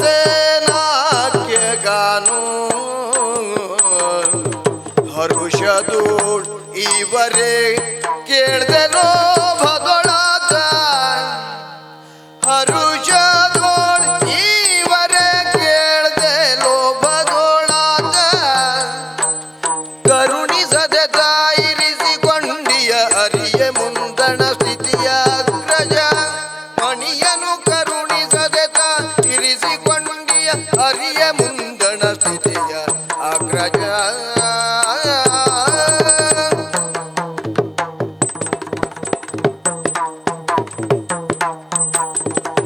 ಅಣ್ಣ, ಒಂದು ಸಣ್ಣ ಅಪರಾಧ ಆದದ್ದು ಹೌದು ನಂದು. ಏನು? ನಮ್ಮೆಲ್ಲ ತಿರುಗಾಟದ ಸುದ್ದಿ ಬಂದಾಕ್ಷಣ ನಿನ್ನ ಹತ್ರ ಹೇಳುವ ಕ್ರಮ ಉಂಟು. ಇದೊಂದು ಸಣ್ಣ ತಿರುಗಾಟದ ಸುದ್ದಿ ನಿನ್ನ ಹತ್ರ ಹೇಳದೆ ಹೋದ್ರಿಂದ ಈ ಇಷ್ಟೂ ಒಂದು ಘಟನೆ ನಡೀಲಿಕ್ಕೆ ಕಾರಣ ಆಯ್ತು. ಹೇಳಬೇಕಾಗಿತ್ತು. ಮೊನ್ನೆ ದಿವಸ ಹೋದದ್ದು ಹೌದು. ಆ ಮಣಿಯನ್ನ ಸತ್ರಾರ್ಜಿತನ ಹತ್ರ ಕೇಳಿದ್ದು ಹೌದು. ಯಾಕಾಗಿ? ನನಗಾಗಲ್ಲ ಅಂತ ಮಣಿ. ಮತ್ತೆ ಕೆಲವೊಬ್ಬರ ಮಣಿ ಎಲ್ಲರ ಹತ್ರ ಇದ್ದವರಿಗೆ ಉಪಯೋಗ ಆಗೋದಿಲ್ಲ. ಅವ್ರಿಗೆ ಇಡೀ ಮನೆಯೇ ನಷ್ಟ ಆಗ್ಬಿಡುತ್ತೆ ಎನ್ನುವ ಕಾರಣದಿಂದ ಅದು ಉಗ್ರಸೇನ ಭೂಪತಿಗಳ ಹತ್ರ ಇದ್ರೆ ಒಳ್ಳೇದು ಎನ್ನುವಂತ ದೃಷ್ಟಿಯಿಂದ ನಾನು ಕೇಳಿದ್ದೆ ಬಿಟ್ರೆ ಆದ್ರೆ ಏನ್ ಮಾಡೋದು? ಅವ ಕೊಡ್ಲಿಲ್ಲ, ನನಗೆ ಕೊಡ್ಲಿಲ್ಲ. ಆದ್ರೆ ಯಾರೇ ಆದ್ರೂ ಒಬ್ಬ ಬುದ್ಧಿವಂತನಾದ ಒಬ್ಬ ವ್ಯಕ್ತಿ ಅಂತ ತಪಸ್ಸಿನಿಂದ ಪಡೆದಂತ ಮಣಿಯನ್ನ ಬೇಟೆಗೆ ಹೋಗ್ಬೇಕಾದ್ರೆ ಪ್ರಸೇನನಿಗೆ ಕೊಡ್ತಾರ? ನೀನೇ ವಿಚಾರ ಮಾಡ. ಅದು ವಿಚಾರ ಮಾಡ್ಲಿಕ್ಕೆ ಅವ ಇದ್ದಾನೆ, ನೀನು ಯಾರ ಜನ್ಮ? ಅಲ್ಲ, ನಾ ಜನ ಅಲ್ಲ, ನಾವು ಮಾತಾಡ್ಕೊಳ್ಳೋದು. ಹಾ. ಈಗ ಬೇಕಾದ್ರೆ ಇಬ್ಬರು ಸೇರಿ ವಿಚಾರಣೆ ಮಾಡುವ, ಅಲ್ಲಿ ಹೋಗುವ. ಆದರೆ ಹಾಗಲ್ಲ. ಆದರೆ ಆ ದೃಷ್ಟಿಯಿಂದ ನಾನು ಹೇಳ್ತೇನೆ, ಇದರಲ್ಲಿ ನಾನು ಆ ಮಣಿಯ ಸುದ್ದಿಗೆ ನಾವು ಇಷ್ಟು ಮಾತ್ರ ಮಾಡಿದ್ದೇನೆ. ಕೃಷ್ಣ, ಹಾ, ಇದನ್ನೆಲ್ಲ ನಾನು ಒಪ್ಪಿಕೊಳ್ಬೇಕು. ಹಾ, ಚಿಕ್ಕವನಿರುವಾಗಿನಿಂದ ನನ್ನೊಟ್ಟಿಗೆ ಬೆಳೆದು ಬಂದವ ನೀನು. ಹಾ, ಸಣ್ಣವನಿರುವಾಗಲೂ ನೀನು ಕಣ್ಣಿಟ್ಟಿದ್ದನ್ನ ಬಿಟ್ಟವ ಅಲ್ಲ. ಹಾ. ಅದು ಯಾವುದೇ ವಿಷಯ ಆಗಿರಲಿ, ವ್ಯಕ್ತಿ ಆಗಿರಲಿ, ವಸ್ತು ಆಗಿರಲಿ, ಅದನ್ನು ನೀನು ಹಾಗೆ ಬಿಟ್ಟವನು. ಅದಕ್ಕಾಗಿ ನಿನ್ನನ್ನು ನೋಡಿದಾಗ ನಂಬಲಿಕ್ಕೆ ಆಗ್ತದೆ ಅಂತ ಅಂದ್ಕೊಂಡು ಜಾರ ಚೋರತ್ವಗಳು ಜಾರ ಚೋರ ಜಾರ ಚೋರತ್ವಗಳು ನಿನ್ನೊಳು ಮಾರಿಹುದು ಕಪಟಂಗಳರಿವೆನು, ಮಾರಿಹುದು ಕಪಟಂಗಳರಿವೆನು. ಯಾರೊಳಿ ಬರಿ ನುಡಿವೆ ಮಣಿಯ ಬಹಾರ ಕೈದೆ. ಕೃಷ್ಣ, ಹಾ. ನೀನು ಜಾರ ಅಂತ ಲೋಕವೇ ಗುರುತಿಸಿದೆ. ನಾನು ಮತ್ತೆ ನನ್ನ ಬಾಯನ್ನು ಹೊಲಸು ಮಾಡಿಕೊಳ್ಳುವುದಿಲ್ಲ. ಬೇಡ. ಯಾಕಂದ್ರೆ ನನ್ನ ಬೆನ್ನಿಗೆ ಬಂದವಲ್ವ ನೀನು ಹೌದು. ಕೃಷ್ಣ. ಹಾ. ಒಂದರ್ಥದಲ್ಲಿ ನಿನ್ನನ್ನ ತೋರಿಸಿದರೆ ಮತ್ತೆ ಉಳಿದ ಬೆರಳುಗಳು ನನ್ನನ್ನು ತೋರಿಸ್ತವೆ. ಹಾಗಾಗಿ ಜಾರ ಅಂತ ಲೋಕವೇ ಹೇಳುತ್ತದೆ. ಹಾ. ನಿನ್ನ ಚೋರತ್ವವನ್ನು ನಾನು ಸಾಕಷ್ಟು ಸಲ ಕಂಡಿದ್ದೇನೆ. ಹಾ. ಚಿಕ್ಕವನಿರುವಾಗಲೇ ಬೆಣ್ಣೆಯನ್ನ ಕದಿಯಲಿಕ್ಕೆ ಹೋಗಿ ನಿನ್ನ ಬಾಯಿಗೆ ಬೆಣ್ಣೆ, ನನ್ನ ಬೆನ್ನಿಗೆ ದೊಣ್ಣೆ, ಅದೆಲ್ಲ ಅನುಭವಿಸಿಕೊಂಡು ಬಂದವ ನಾನು. ಹಾಗಾಗಿ ನೀನಾಡಿದ ಈಗಾಡಿದ ಮಾತುಗಳನ್ನು ನಾನು ನಂಬಬೇಕಾ? ಏನೋ ಮಣಿಯನ್ನ ಉಗ್ರಸೇನರಿಗಾಗಿ ಕೇಳದೆ. ಮಣಿ ದೊರೆತ ವಿಷಯ ನನಗೂ ಗೊತ್ತಿತ್ತು. ಹಾ. ಈ ದ್ವಾರಾವತಿಯ ಅಧಿಕಾರಿಯಾದಂತಹ ನಾನು, ಯದುಕುಲ ಪ್ರಮುಖರಾದಂತಹ ಉಗ್ರಸೇನರಿಗೆ ಬೇಕು ಅಂತಾದ್ರೆ ನಾನೇ ಹೋಗಿ ಕೇಳುವುದಿಲ್ವಾಗಿತ್ತು. ಹಾ. ನಾನು ಇಲ್ಲಿನ ಅಧಿಕಾರಿಯಾದರೂ ನೀನೂ ಯುವರಾಜ ಎನ್ನುವುದರಲ್ಲಿ ಎರಡು ಮಾತಿಲ್ಲ. ಆದರೆ ಯುವರಾಜನಾಗಿ ಏನು ಮಾಡಿದೆ ಅದು ಈಗ ಅಪ್ರಸ್ತುತ. ಹಾ. ಏನು ಹಾ. ಮಣಿಯನ್ನ ಸತ್ರಾಜಿತನಲ್ಲಿ ಹೋಗಿ ಉಗ್ರಸೇನರಿಗಾಗಿ ಕೇಳಿದೀಯ. ಹೌದು. ಇದನ್ನು ನಾನು ನಂಬಬೇಕು. ಹಾ. ಇದುವರೆಗಿನ ನಿನ್ನ ನಡೆಯನ್ನ ನಾನಲ್ಲ, ಯಾರೂ ನಂಬುವ ಹಾಗಿಲ್ಲ. ಹಾ. ಅಪರಾಧಿ ಸ್ಥಾನದಲ್ಲಿ ನಿಂತುಕೊಂಡಿದ್ದೀಯಲ್ಲ ನೀನು. ಈ ಲೋಕಾಪವಾದ ಎನ್ನುವುದು ಬೆನ್ನು ಹತ್ತಿತು ಅಂತಾದ್ರೆ ಅದರಿಂದ ಹೊರಬರುವವರೆಗೆ ಕೇವಲ ಆ ವ್ಯಕ್ತಿ ಮಾತ್ರ ಅಲ್ಲ, ಇಡೀ ಕುಟುಂಬವೇ ತೊಂದರೆಗೆ ಒಳಗಾಗ್ತದೆ. ಆ ಕಾರಣದಿಂದಲಾಗಿ ನಿನ್ನ ಮುಖವನ್ನ ನೋಡ್ಲಿಕ್ಕೂ ನನಗೆ ಬಯಕೆ ಇಲ್ಲ. ಈ ಕ್ಷಣದಲ್ಲಿ ಇಲ್ಲಿಂದ ಹೊರಡಬೇಕಾಗ್ತದೆ. ಅಣ್ಣ, ಹಾ, ಒಬ್ಬ ಕಳ್ಳನೇ ನಮ್ಮ ಮನೆಗೆ ಬಂದು ಹೋದ ಅಂತ ಇಟ್ಕೊಳ್ಳೋಣ. ನಮ್ಮ ಮನೆಯಲ್ಲಿ ಒಂದು ವಸ್ತು ಕಾಣದಾಗಿದೆ ಅಂತ ಆದ್ರೆ ಅವನ ಮೇಲೆ ಅಪವಾದ ಹಾಕ್ಲಿಕ್ಕೆ ಆಗೋದಿಲ್ಲ. ಆದ್ರೆ ಊರಿನಲ್ಲಿ ಕಳ್ಳ ಅಂತ ಎನಿಸಿರಬಹುದು, ಆದ್ರೆ ನಮ್ಮ ಮನೆಯ ವಸ್ತುವನ್ನು ಅವನೇ ಕದ್ದಿದ್ದಾನೆ ಅಂತ ನಾವು ಸಂಶಯ ಆದ್ರೆ ಒಂದುಂಟು, ಪಡಬಾರ್ದು. ಹೇಳಿದ ವ್ಯಕ್ತಿಗಳು ಯಾರು ಎನ್ನುವುದರ ಮೇಲೆ ವಿಷಯ ಆಧಾರಿತ. ಮತ್ತೆ ಜೊತೆಗೆ ಅಂತ ಕಳ್ಳ ಬಂದಾಗ ಕೆಲವು ಸಣ್ಣ ಸಣ್ಣ ಕಳ್ಳರು ತಯಾರಾಗಿ ಬಿಡ್ತಾರೆ, ಹೇಗೂ ಅವನ ಮೇಲೆ ಹೋಗ್ತದೆಯಲ್ಲ ಎನ್ನುವಂತ ದೃಷ್ಟಿಯಿಂದ. ಆದ ಕಾರಣ ನಾನು ದೊಡ್ಡ ಕಳ್ಳ ಇವನೇ ಇದ್ದಿರಬಹುದು ಎನ್ನುವ ಕಾರಣಕ್ಕಾಗಿ ನೀನು ನನ್ನ ಮೇಲೆ ಅಪವಾದ. ಆದ್ರೆ ಒಂದುಂಟು ಕೃಷ್ಣ, ಯಾವುದೇ ಊರಿನಲ್ಲಿ ಕಳ್ಳತನ ಆದರೆ ಮೊದಲು ಕಳ್ಳತನ ಮಾಡಿದವರಾರು ಅವರನ್ನ ಕರೆದು ವಿಚಾರಿಸಬೇಕಾದದ್ದು ಧರ್ಮ, ನ್ಯಾಯಾಧಿಕಾರಿಯಾಗಿ. ಆದರೆ ವಿಚಾರಣೆ ಮಾಡದೇನೆ ಒಳಗೆ ಹಾಕ್ತಾರೆ. ಬಂದು ಹೇಳಿದ ಸಾಕ್ಷಿ ದೃಢವಾದದ್ದಾದ್ರೆ ಇಂಥದ್ದೇ ವ್ಯಕ್ತಿ ಅಂತ ಹೇಳಿದಾಗ ಅವನನ್ನೇ ಕರೆದು ವಿಚಾರ ಮಾಡಬೇಕಲ್ಲ. ಆಯ್ತು. ಆದರೆ ಈಗ ಎಷ್ಟು ಹೇಳಿದ್ರೂ ಕೂಡ ನಿನಗೆ ನೀನು ನಿನ್ನದ್ದ ಅಂತ ವಿಚಾರವನ್ನು ಇಡ್ತಿ, ನಾನು ನನ್ನ ವಿಚಾರವನ್ನು ಇಡಬಹುದು. ಆದರೆ ಇದು ಇತ್ಯರ್ಥಗೊಳ್ಳುವುದಿಲ್ಲ ಅಂತಾದ್ರೆ ಆಗ್ಲಿಂದ ನೀನು ಹೇಳಿದ್ದೇನು, ಯಾಕೆ ಹುಟ್ಟಿದೆ ಅಂತ ಆ ಹುಟ್ಟಿಸಿದವರ ಹೆಸರನ್ನೇ ಹೇಳಿದರೆ ಅಂದ್ರೆ ನನ್ನ ತಂದೆ ತಾಯಿಗಳ ಮೇಲೆ ಆಣೆ ಅಂತ ಹೇಳ್ತಾ ಇದ್ದೆ. ಜನನಿ ಜನಕರಾಣೆ ಕೇಳು,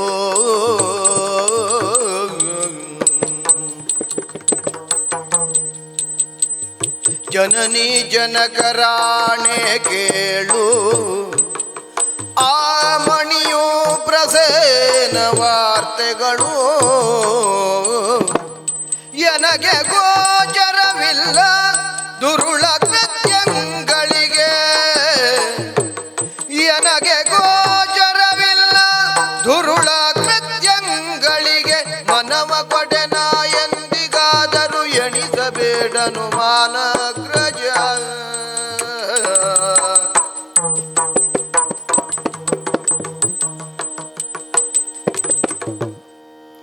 ಅಣ್ಣ, ಕೃಷ್ಣ, ಈ ಮಣಿಯ ವಿಷಯದಲ್ಲಿ ನಾನು ನಿರಪರಾಧಿ ಎನ್ನುವುದನ್ನ ಅತ್ಯಂತ ಪ್ರಾಮಾಣಿಕವಾಗಿ ನಾನು ಹೇಳಿದರೂ ಕೂಡ ನಿನಗೆ ನಂಬಿಕೆ ಸಾಕಾಗುವುದಿಲ್ಲ ಅಂತಾದರೆ ನಮ್ಮ ತಂದೆ ತಾಯಿಗಳನ್ನ ಆಣೆ ಮಾಡಿ ಹೇಳ್ತಾ ಇದ್ದೇನೆ.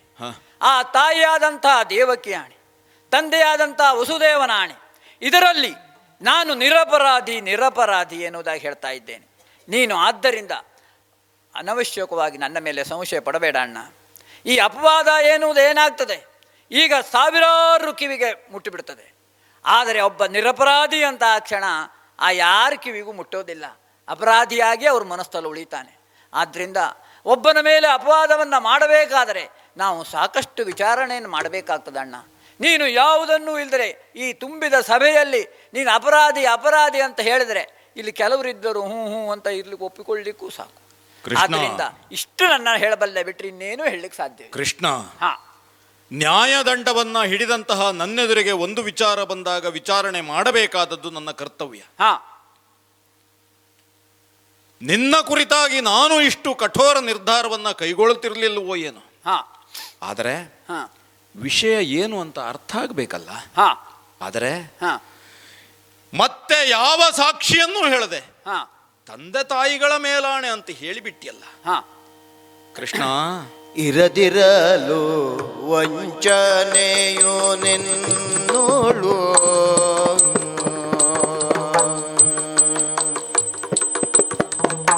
ಇರದಿರಲು ವಂಚನೆಯು ನಿನ್ನೋಳು, ತೆರಳಿ ಬೇಗ ಪ್ರಸೇನ ನಿರವನು ಅರಿತು ಬಾ ಸತ್ರಾಜಿತಾಖ್ಯನ ಹರುಷಗೊಳಿಸೇ ಅರಿತು ಬಾ.